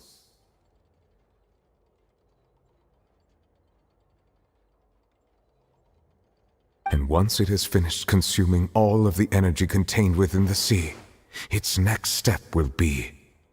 You said that when the Hydro Archon first created Fontainians out of Oceanids, she filled their blood vessels with primordial seawater.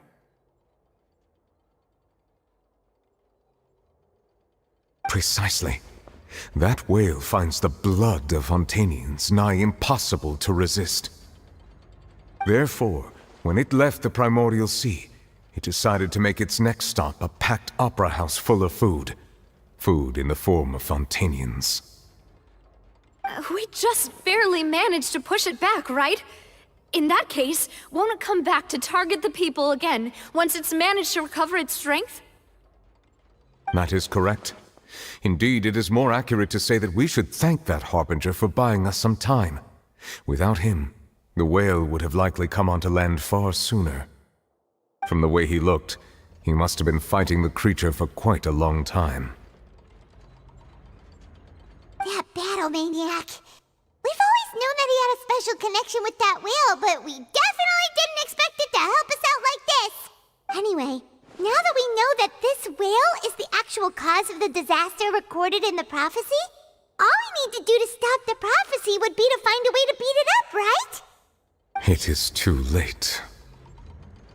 It had already absorbed too much of the primordial sea's energy before we could notice it. At this point, it has become practically integrated with the sea itself. Even if the entirety of Teyvat were to be destroyed, it could still survive and swim off towards some other world. That's not something I will accept. We've already done everything we can, and we even found the true culprit. We've come so far. You can't just tell me that the last hurdle is some impossible foe. That's just not fair. Indeed, that's not how a grand performance should end. I'll fight it to the end, no matter what. So the prophecy will be fulfilled no matter what, huh?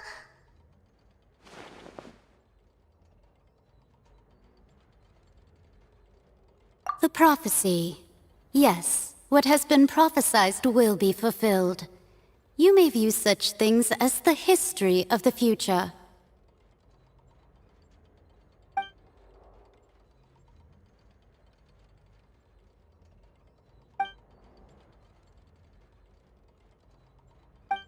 Just as prophecies are usually only the future as seen from the perspectives of the gods, could things be happening in hidden corners where the god's gaze does not fall? Ultimately, fate shall serve as your only guide, no matter what will happen in Teyvat's future. All you need to do is to play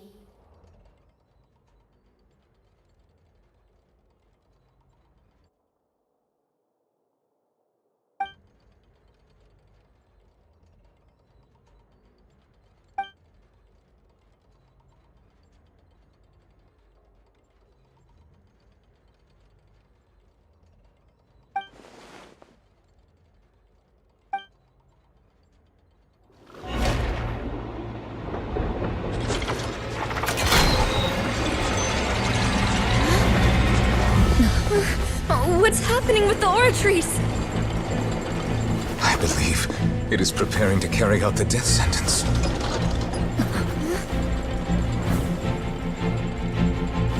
Farina!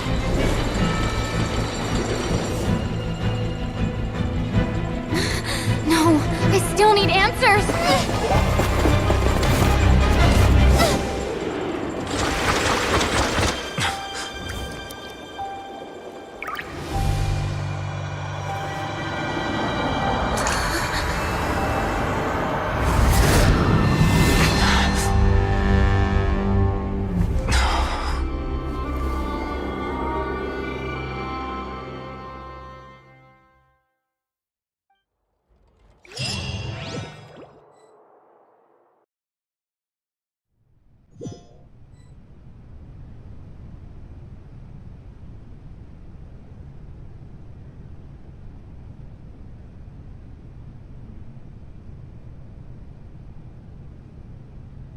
You...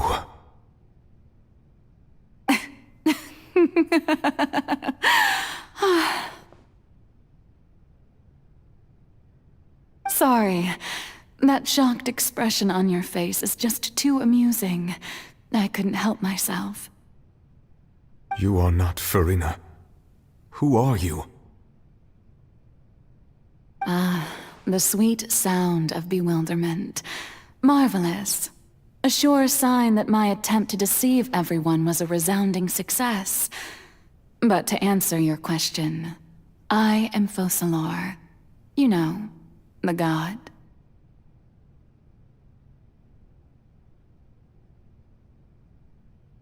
Focalor, why did you deceive us?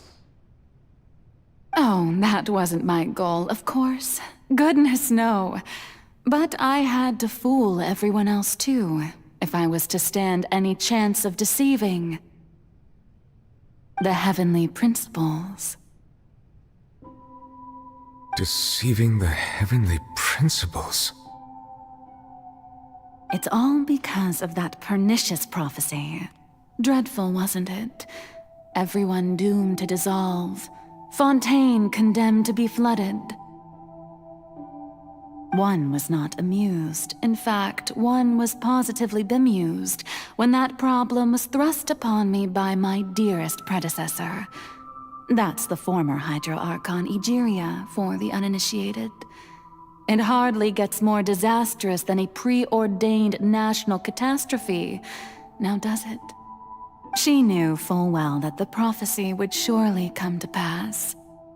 And as one of the seven, she also knew full well that one defies the heavenly principles at one's peril. So yes, as you have no doubt surmised, it was a rather impossible situation that I found myself in. I spent a terribly long time mulling it over, alone on the ocean floor. And I was almost growing barnacles by the time I finally realized there was only one possible solution to this confounding conundrum. I had to outwit the heavenly principles, allow the prophecy to be fulfilled, ostensibly at least, while saving everyone at the same time.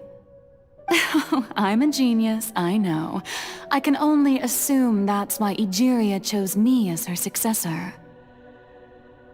Although, looking back now, it was hardly the inheritance one dreams of.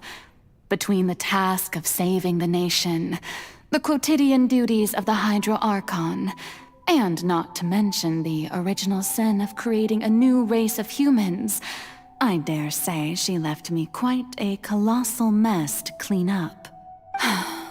But one can only play the hand one is dealt. I did not choose this, any more than I chose to be one of her Oceanid familiars. So you were also once one of the Oceanids, transformed into a human by Egeria's hand? Yes, I was. I always dreamed of becoming human. And I still do, even now. In my eyes, to be human is to be part of the greatest opera ever known. After becoming a god, I separated my divinity from my body and spirit, leaving behind only a self that was as naive and bewildered as my past self on her first day as a human being. The me you see before you now is that divinity, and the human counterpart I left behind, I named Farina. She could feel joy, sorrow, and everything in between. She could be as vain and conceited, or as meek and vulnerable as she wished. Her strengths were of a kind only a human could possess, as were her shortcomings. But in my eyes, Farina's humanity was what made her perfect. She was perfectly human in every way, the person I always wanted to be. Anyway, so then I cursed her. All part of the plan, of course. The plan to deceive the heavenly principles.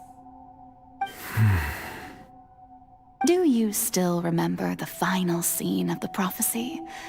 The Hydra Archon alone, weeping on her throne.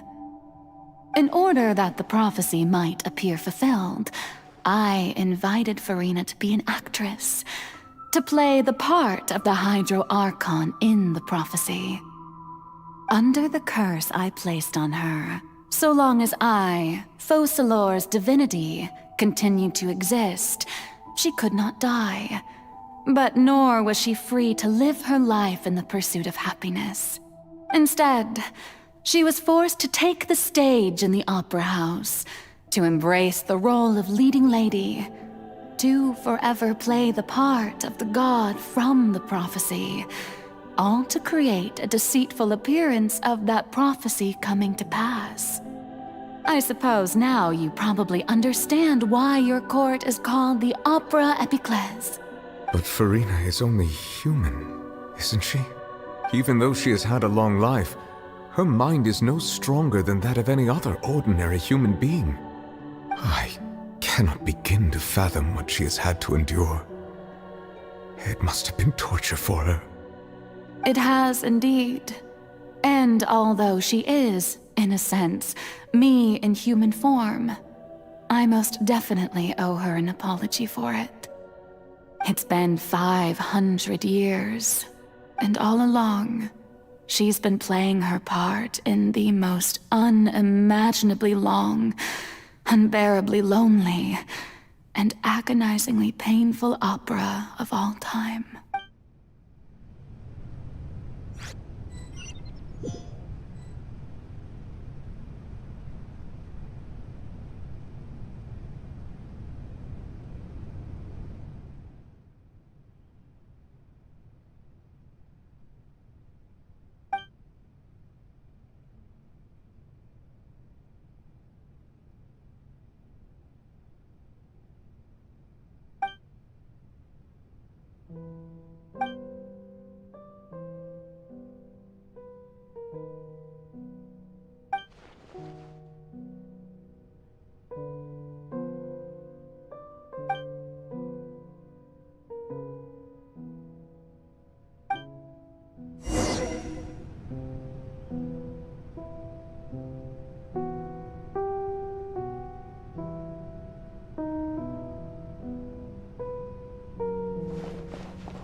Oh, who permitted you to come onto the stage?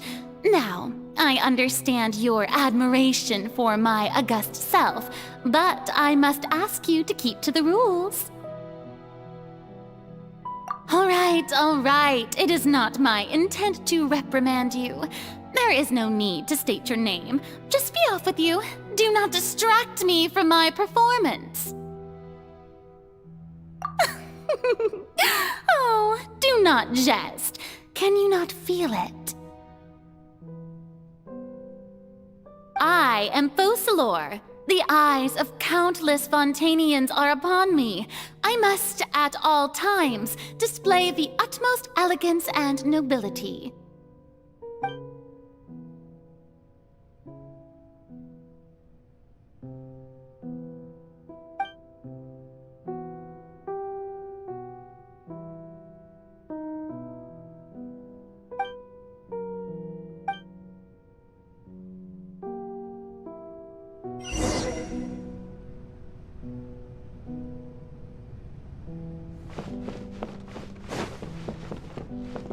Dear audience, the performance is experiencing a technical difficulty, but worry not.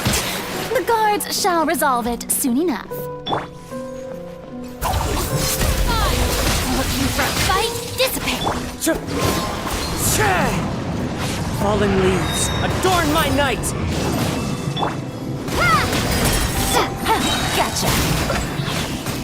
Things are about to get dicey.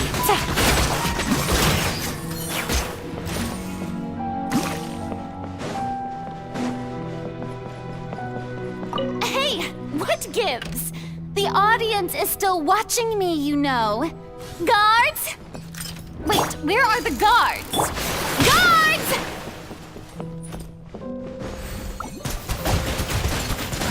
Water jet! Our bond is strong.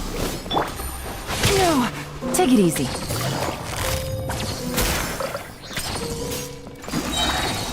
Game's up. Fun's over.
Farina. Huh? Who's that? Who's calling me? Where are you?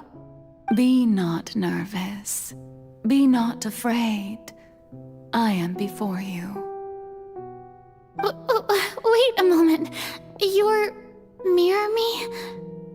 How can this be? Mirror you, huh? You know what? That's not bad. Let's go with that. Mirror me. What do you wish to say? The prophecy. Have you heard of it? What prophecy? Wait. I know the people will all be dissolved into the waters, and only the Hydro Archon will remain. Oh, very good. You know it well. What's going on? I can't seem to remember anything clearly. The only thing I know for sure is this prophecy. Will it really come to pass? Yes, it will. And that is why I've come to you. Disaster will come to Fontaine sooner or later.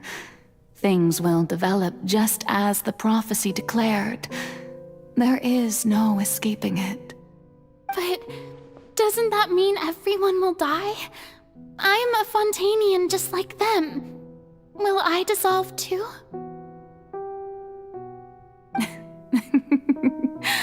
Oh, don't worry. Magical meetings exist in this world precisely to give people a chance to turn things around. It is the reason why you met me today.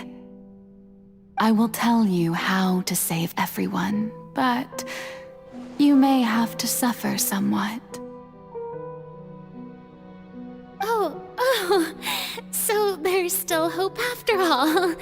Goodness, you frightened me. You spoke so much and with so much certainty.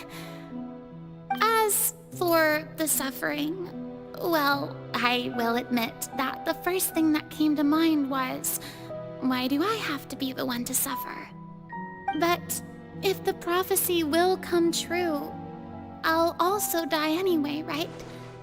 So if I've already met you as my magical meeting in this world, if there were scales, with all the people of Fontaine on one side, and my pain on the other, Is it not obvious where the scales should tilt?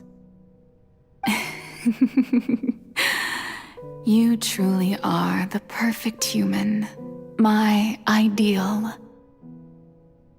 I suppose this would also be the justice that belongs to you. Huh? Don't worry, it's nothing. Listen well. Fontaine has just lost its Hydro Archon. I need you to play a role, that of the new Archon. Play as a god? That's right. You must begin a never-ending masquerade. You must never let anyone suspect your identity. If you can keep it up, then I shall have my way of defying this prophecy.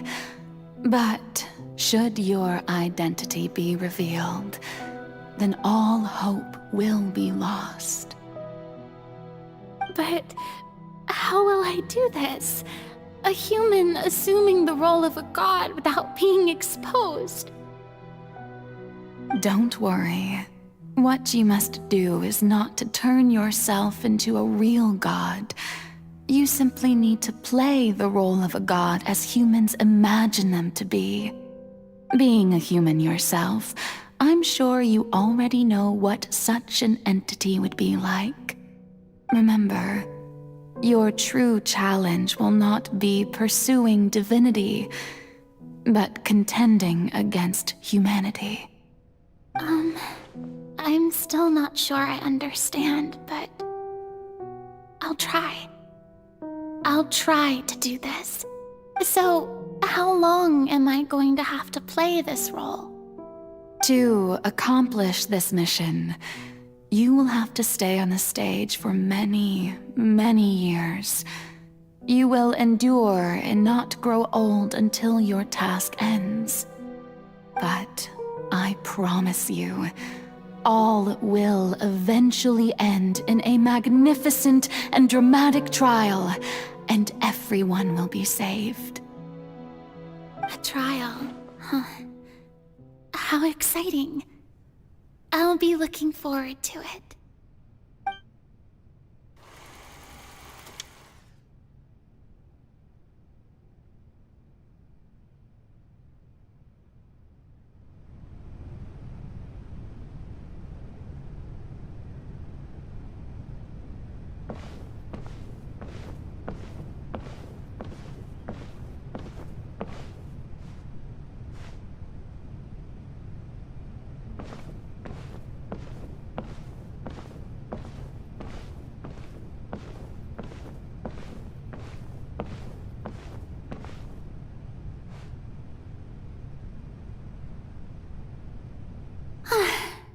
The Maison Cardinalise has announced my accession, but this is my first time facing the people.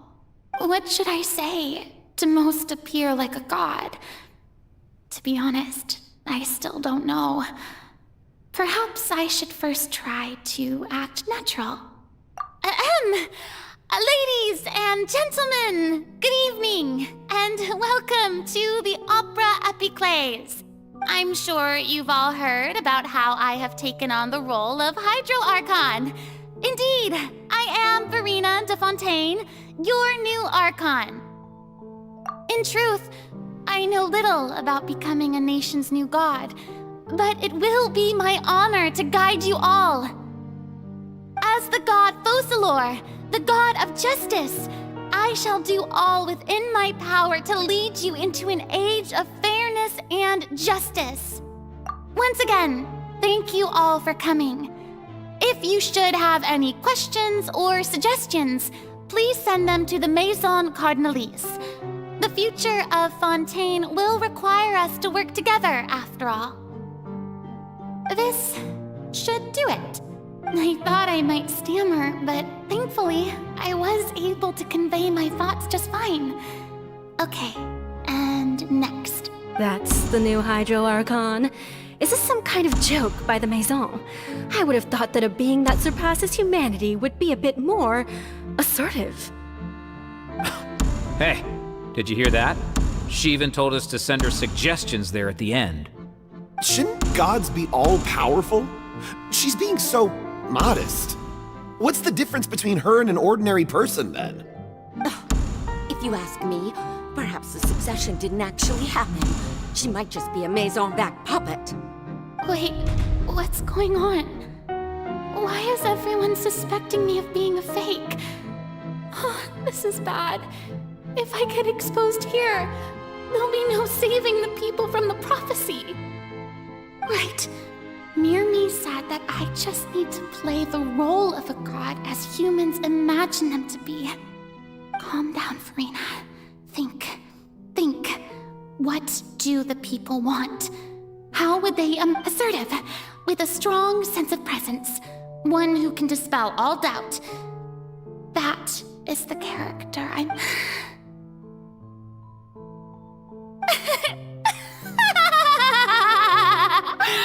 Oh, very good, my people. Only ones such as you are deserving of my rule. Now, I was wondering if some weak puppet were to one day come onto the stage and claim ownership of this opera house, would the children of Fontaine follow them? Well, it seems that you would all see right through them. Having passed my test, you are qualified to witness wondrous trials alongside my august self, here in this opera house. You may consider my previous act a door gift of sorts. I thought it was a debut that suited the atmosphere. Now then, let us be reintroduced. Ah, so that was just a performance. How could I have forgotten that we were inside an opera house? Her personality? It's quite shocking, to be honest, but I suppose it's a better look than before. Such a fascinating and bold deity. How wonderful! Our future may yet be bright after all. It seems I've turned them around. Best follow this flow and restart my accession speech. My dear people, whether you acknowledge me or not, whether you trust me or nay, I say to you, keep faith in your ardor for justice. We have heard it said that this nation's sins can no longer be washed away. Well, I say that justice is most fragrant when it blooms amid sin. The scales of justice should not weigh heavy in the hands of its God. On one side, it must carry fairness and justice. And on the other, praise and applause. May law be the prayer on our lips. May judgment be our worship. Let us light the fires and drink to the future of Fontaine. There is no trouble in this world that justice cannot solve. All that is needed is for you, my people, to believe in it, heart and soul. So long as I, the Archon Focalor, stand within the Opera Epiclese, so long as I stand before the Oratrice, I shall even judge the gods of this world!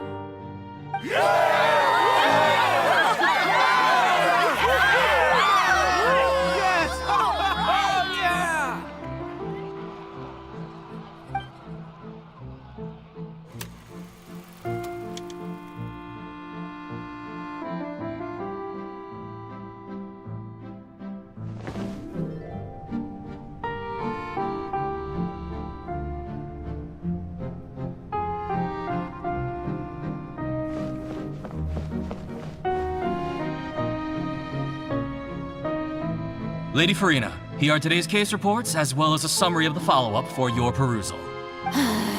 Come now, was I not just at the Opera House in person? Leave these kinds of things to Neuvillette. Besides, none of these trials were the one that I'm looking forward to the most. If I may be so impertinent, what kind of trial are you truly looking forward to? A magnificent, dramatic, and wondrous trial. A trial to end all things. How could you hope to understand? That's true. I fear I lack the ability to grasp your divine thought, Lady Archon. No need for fright, and do not take what I said before too seriously. Go now, do your duties. The trial I await. It will come one day.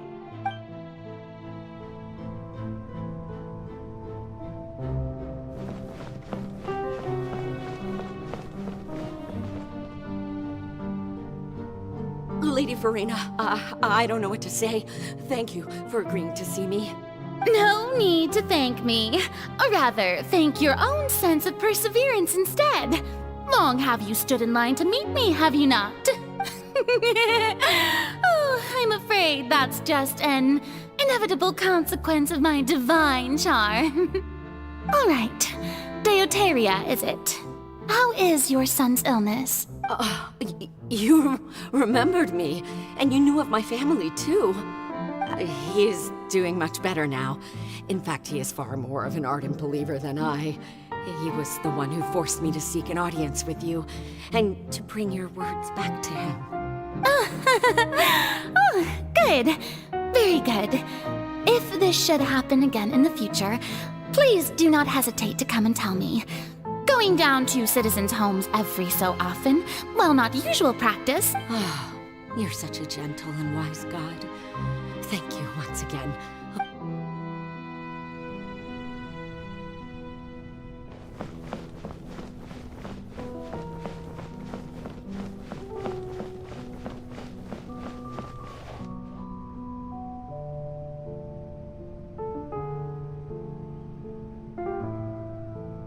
Lady Farina, here are the latest hydrological reports.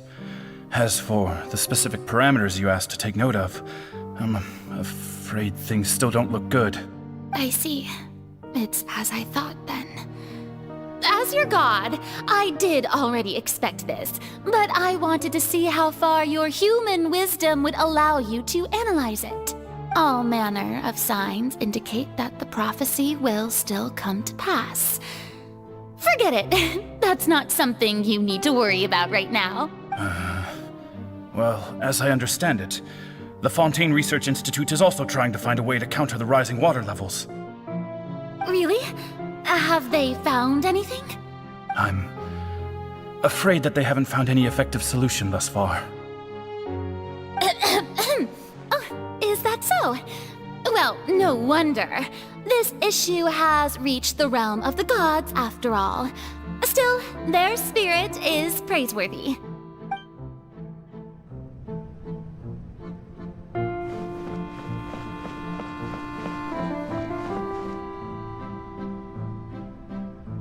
The day is finally over.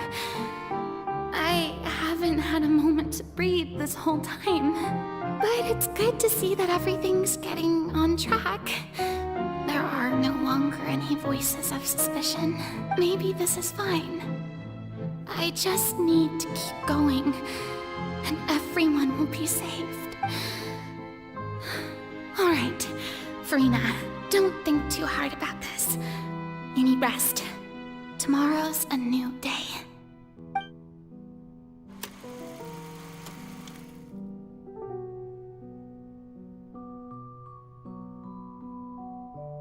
Lady Farina, here are the new trial reports for the latest cases, as well as a summary of the follow-up.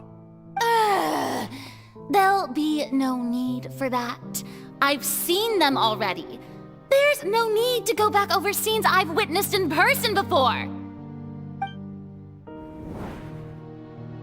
Lady Farina, I've waited so long for this chance to see you in this manner.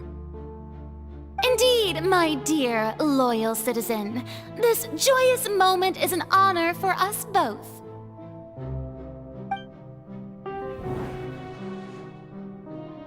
Lady Farina, we're detecting significant hydrological anomalies near Poisson. Understood. Keep monitoring. Keep me informed should anything come up at the Institute.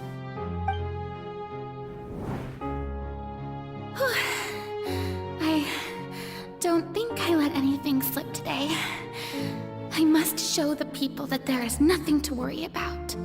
I just don't know when these days will end. I feel utterly exhausted. Best to rest early today, too.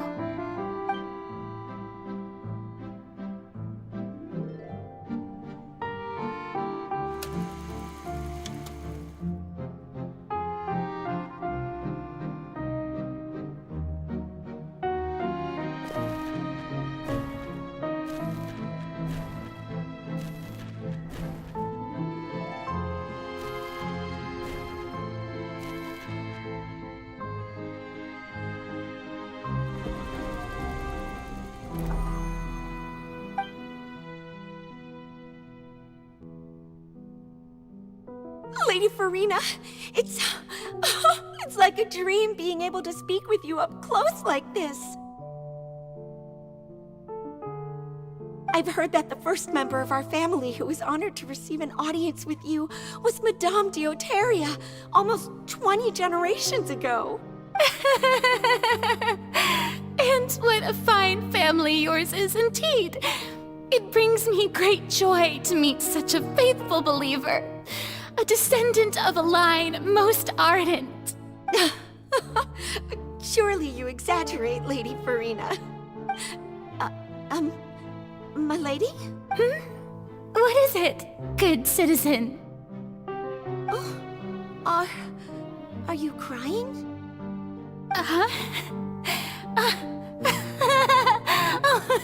Really now? I didn't even notice. This must be the overflow of hydro from my person. Well, can't quite help being the god whose dominion is the waters, can I? No wonder. No wonder. A manifestation of your power, then. Oh, Archon, I am honored to have witnessed it. Honored indeed.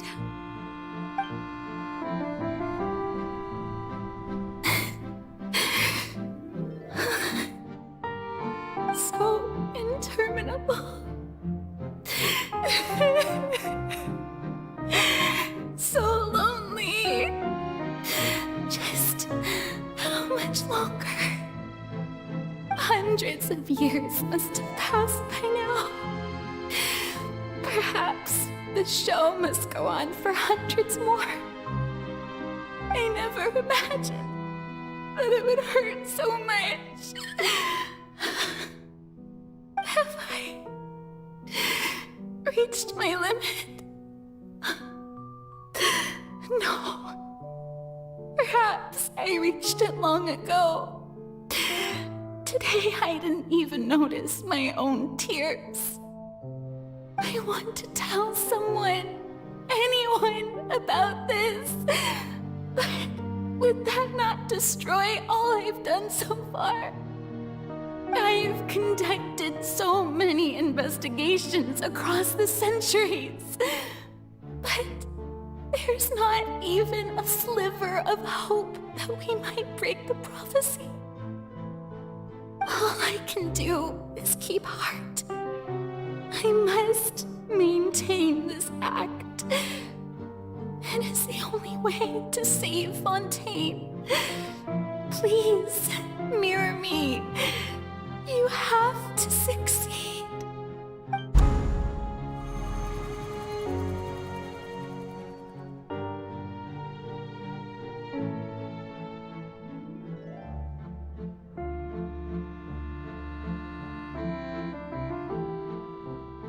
Farina, you don't have to shoulder this burden alone. Although I don't know what you might be keeping from everyone, your people are more than willing to share your burden with you.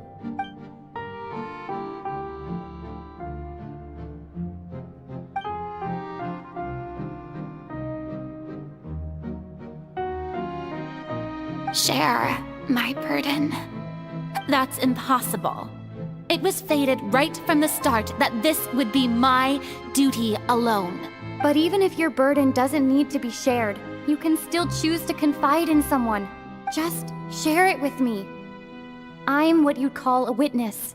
A witness? Yes, I've heard that you came to Tevat from beyond the stars, yes. In other words, you never belonged here. And if Tevat is, in its entirety, a show on a stage, then you're just a spectator, aren't you? If that's the case... She's right. I could confide in her, couldn't I? But if things don't play out as expected, the people of Fontaine will be the ones to pay the price. No, Farina. You shouldn't be selfish. But what if it's really alright? Farina, you've worked so hard for so long. Surely it would be okay to put yourself first for once. Just this once. Is it such an outrageous thing to do anyway? To find someone in whom you can confide your frustrations and sorrows? Surely it could not hurt. If you let this opportunity slip through your fingers, it might never come by again. Think about it. Long and hard.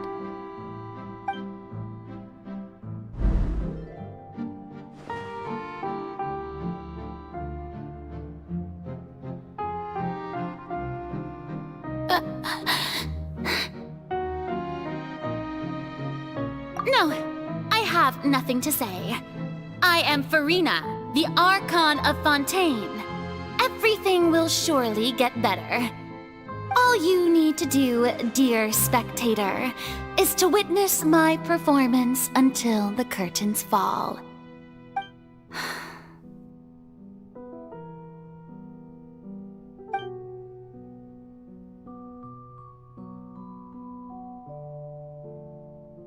Fine.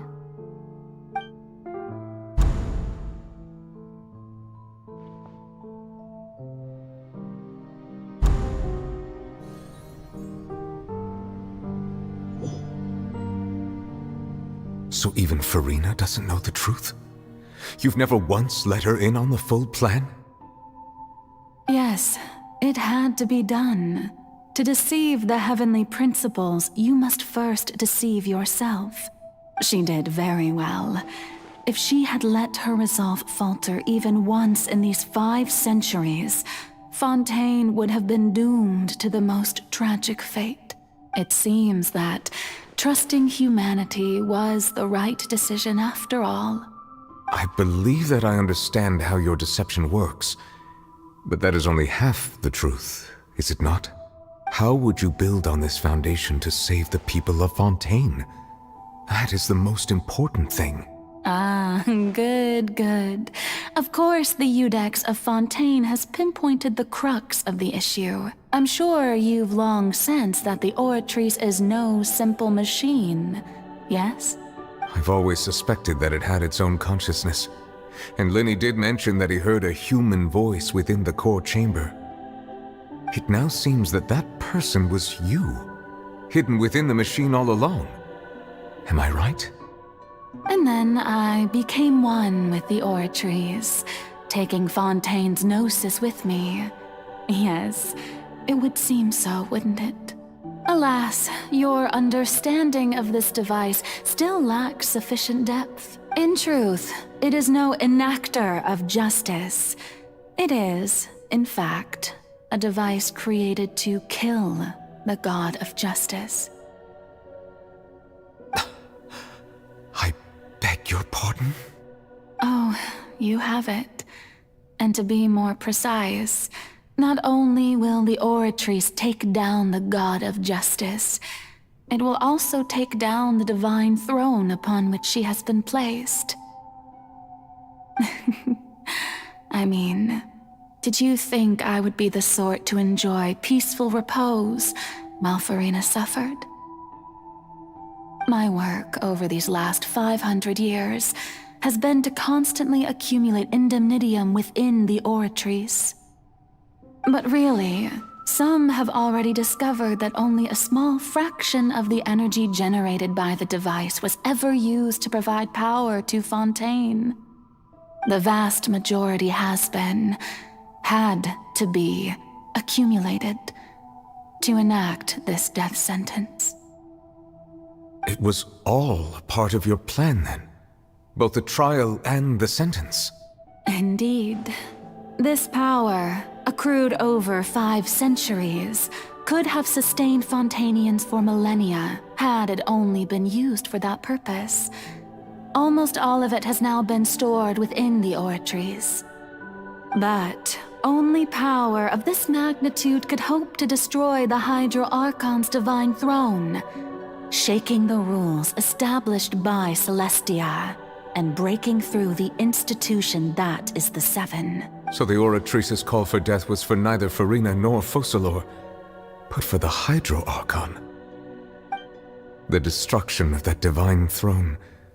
If I do not misunderstand your intent, you must be... Returning what's rightfully yours to you, of course.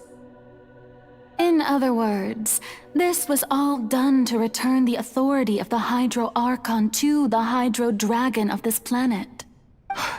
But...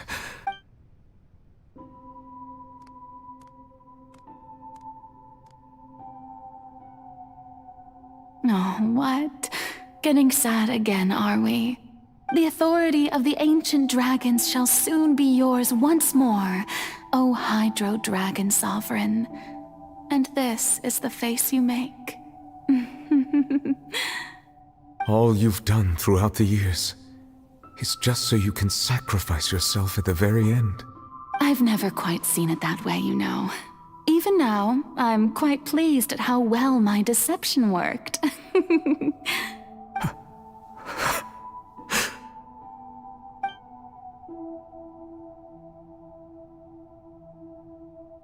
Hydro Dragon, don't cry. I must say, had it been within my rights, I would have loved to judge the heavenly principles themselves. Were they not guilty of essentially the same crime? Egeria stole the power of the primordial sea, and the heavenly principles stole the power you ancient dragons possessed. I, for my part, am the god of justice. And is it not just that your original powers should be returned to you? Speaking of justice, I have always believed that justice lies in the process of pursuing human existence itself.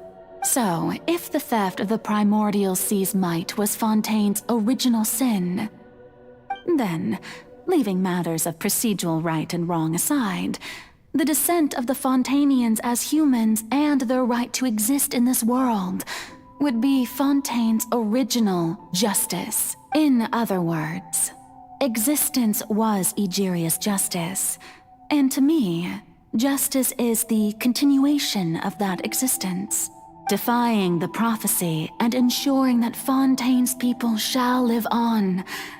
That should be the justice enthroned over all others. At this point, we, whether it be myself or all other Fontainians, have shouldered the burden of this sin for far too long. Iudex Nervillet, the highest judge in our land, when you regain your full power as an elemental sovereign, what verdict shall you pass upon us? So when I was invited to the court of Fontaine to serve as Iudex, I see now that that was your idea too, at last.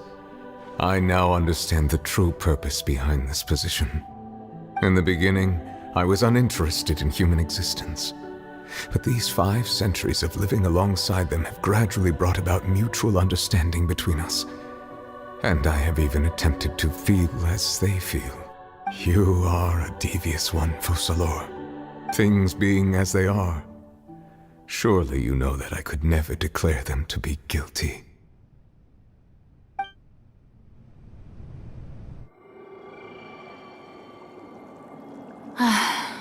The hour of my execution is almost here. For the sinner, the curtain call has come. I know I may not sound it, but faced with death, I find myself a little afraid. Perhaps this is one thing both gods and humans have in common.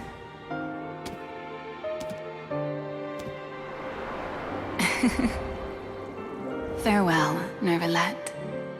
I hope you've enjoyed the part you played these 500 years.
Iudex Nervalette, hereby declare,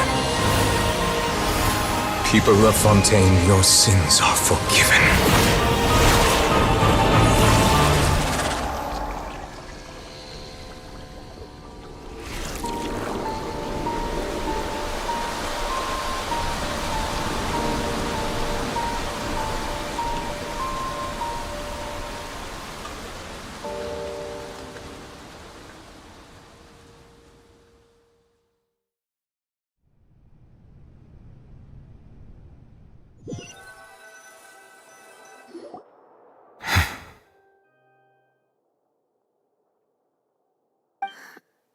What just happened? Has the death sentence been carried out? Was that bright light some sort of misdirection? I have a feeling that something huge just happened.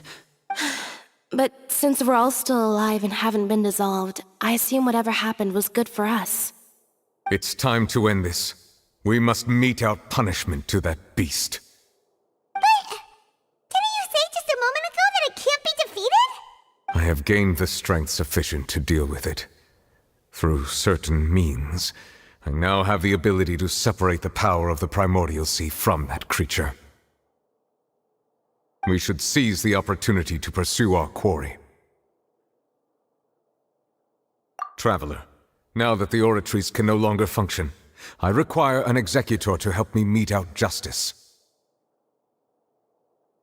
The root of the calamities befalling Fontaine, the beast that enacts the prophecy, its name is the all-devouring Narwhal. Come with me, traveler. The hour of execution has come.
all-devouring narwhal cannot resist its instinct to devour.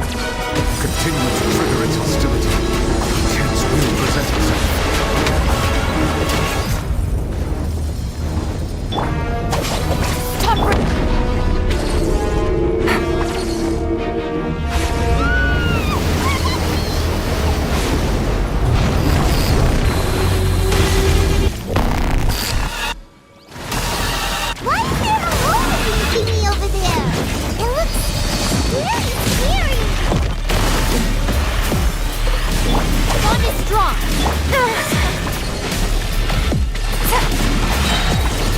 Here comes the catch. As one with wind and cloud. I have granted you my protection. Do not fear. Seize the moment and use my power to suppress its root from within.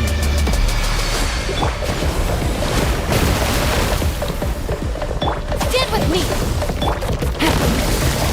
Busted.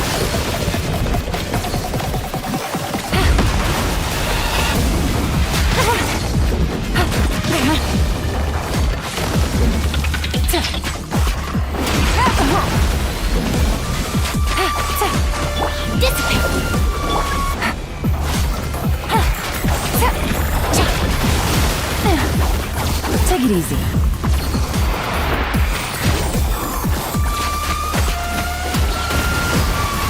Quietly now. Things are about to get dicey.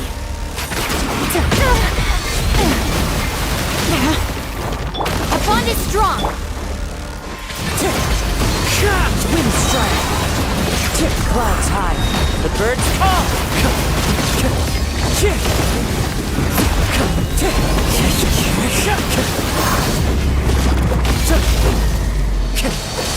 Wind strike. Stand with me.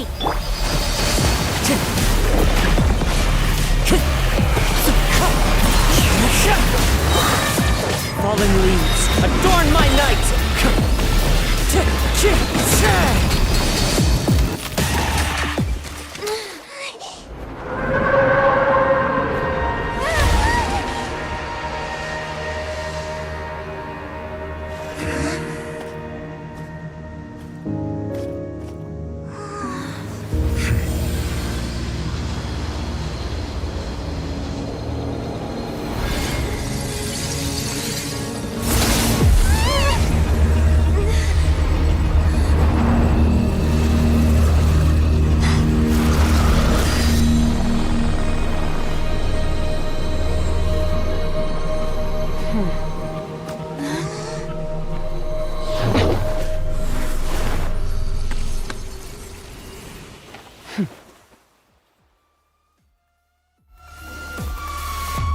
Thanks for helping with the cleanup. It should have been my job, but... oh well. It was just supposed to be a short private training session for me. I didn't think that my disciple and my master's pet would start brawling in the meantime. Well, actually, I had a feeling that it would happen at some point, but they bumped into one another earlier than I thought. What a blunder.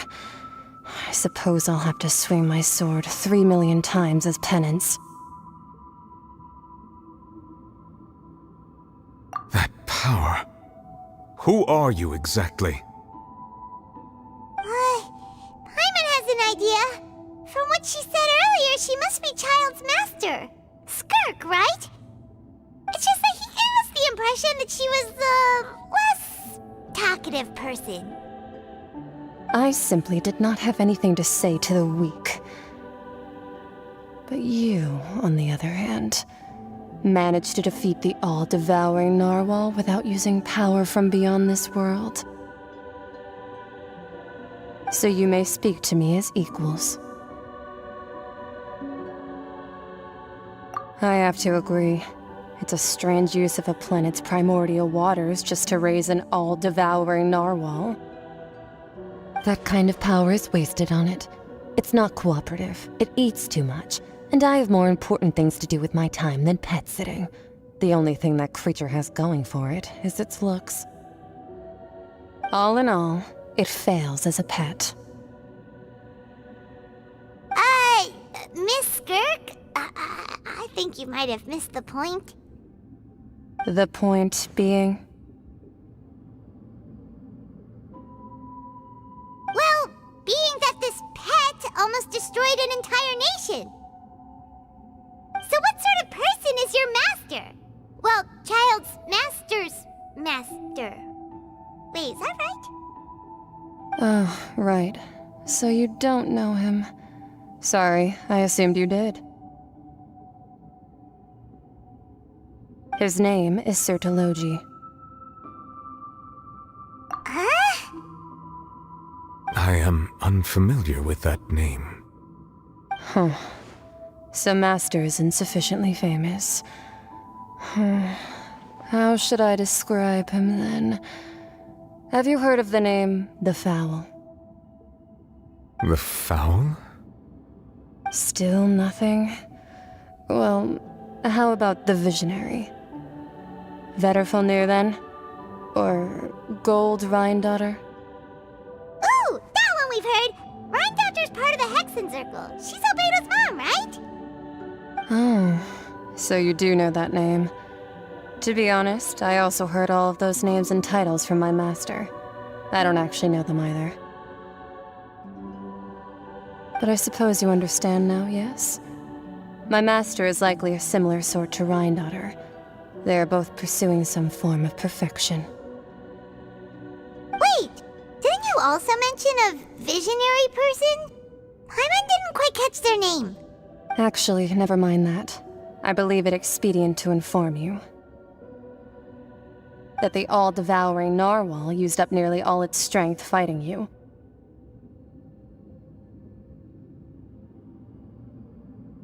Such roiling hydro energies will prove difficult for the planet's deep seas to digest. As such, the Fontaine back on the surface has most likely been thrown into chaos. In other words, the prophecy that you've been fretting over should now be in full swing. What?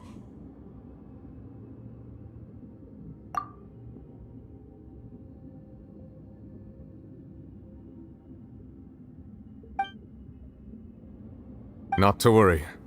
Focalor has already managed to deceive the heavenly principles. In the end, the people will all be dissolved into the waters, and only Farina will remain, weeping on her throne.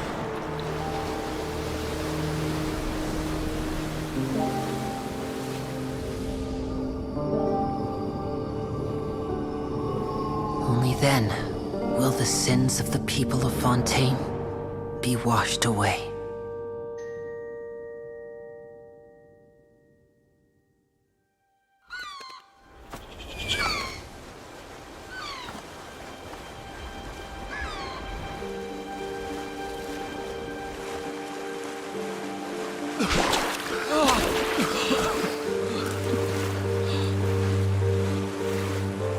Hey!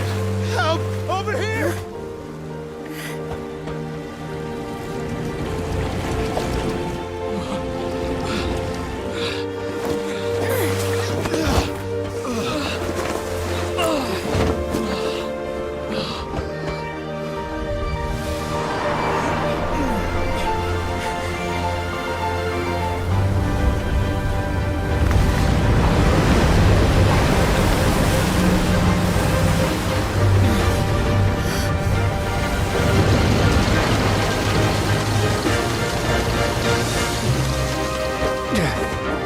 All hands, initiate emergency rescue!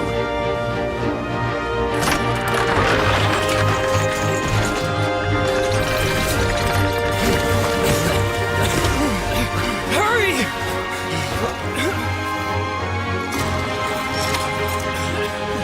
Hey, lend a hand!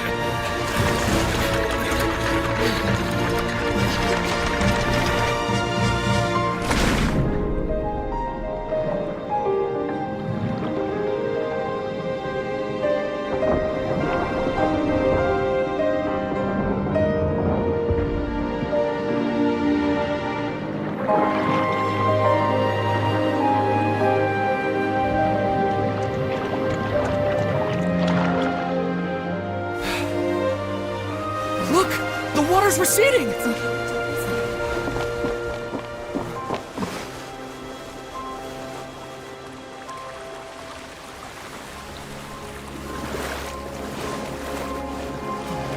It's a miracle! Water's receding. We didn't dissolve. The prophecy was wrong. The prophecy was wrong.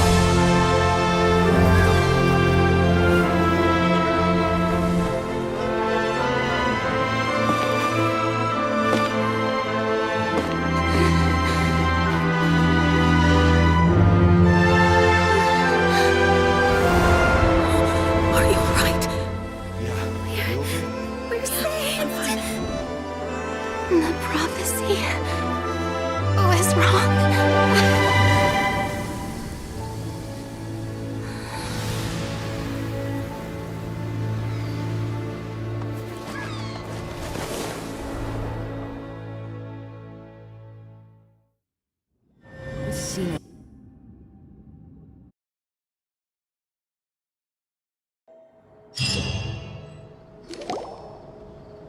The soil renewed. The Spina di Rosula attacks post-disaster rebuilding. I recently visited Poisson to meet with Miss Navia, spokesperson of the Spina di Rosula, and we spoke about Poisson's present and future. Old soil can still give birth to new bloom, Miss Navia stated. Hope is like seeing a small cookie when you're starving late at night. You just need a little of it. Skyship Winglet, lunar brain of the Fontaine Research Institute. The various disputes that have arisen on account of Mr. Edwin have suddenly become a shield over the Institute, with Jurier turning out to be a once overlooked hidden gem. People always call the first researcher mad, but few know what to call the second. And should that latter person achieve a miracle, they would find it all the harder to find a word with which to classify him and his team. Wow! Paimon barely recognizes the people in the reports. Are those really Jurier and Navia? They sound like real big shots. What do you think? Pretty enthralling, huh? The Steambird's idea was pretty simple. With the disaster just having passed, we would print a free edition packed to the margins with good news to calm people down. The value for these big scoops lies in their inevitable follow-ups. We'll publish further reports and go into the stories behind those people. Edwin's assistant, Jurier, created a true flying ship, while Navia is leading people in the reconstruction of their home. I'm sure that these stories could draw even your well-traveled eye. Paimon's curious too! Wait a minute. Didn't we watch everything happen from start to finish? What's there to be curious? And that's exactly why I'd like you to come conduct interviews with me. You're the best incubators of news, if you haven't noticed. And also, with you around, I'm sure I'll get to see that Duke. Are you sure? Hasn't he turned you down several times already? Oh, this time will be different. Come on, let's head to Poisson first, and then make a trip to the fortress. There are some things you'll only know when you get there.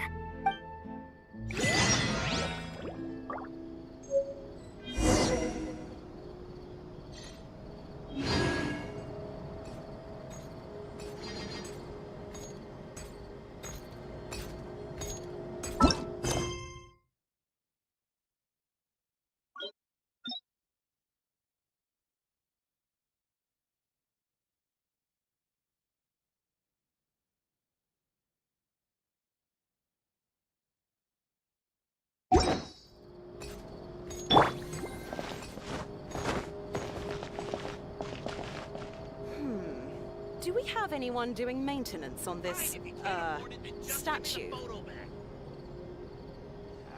It's not about the money, it's about the principle!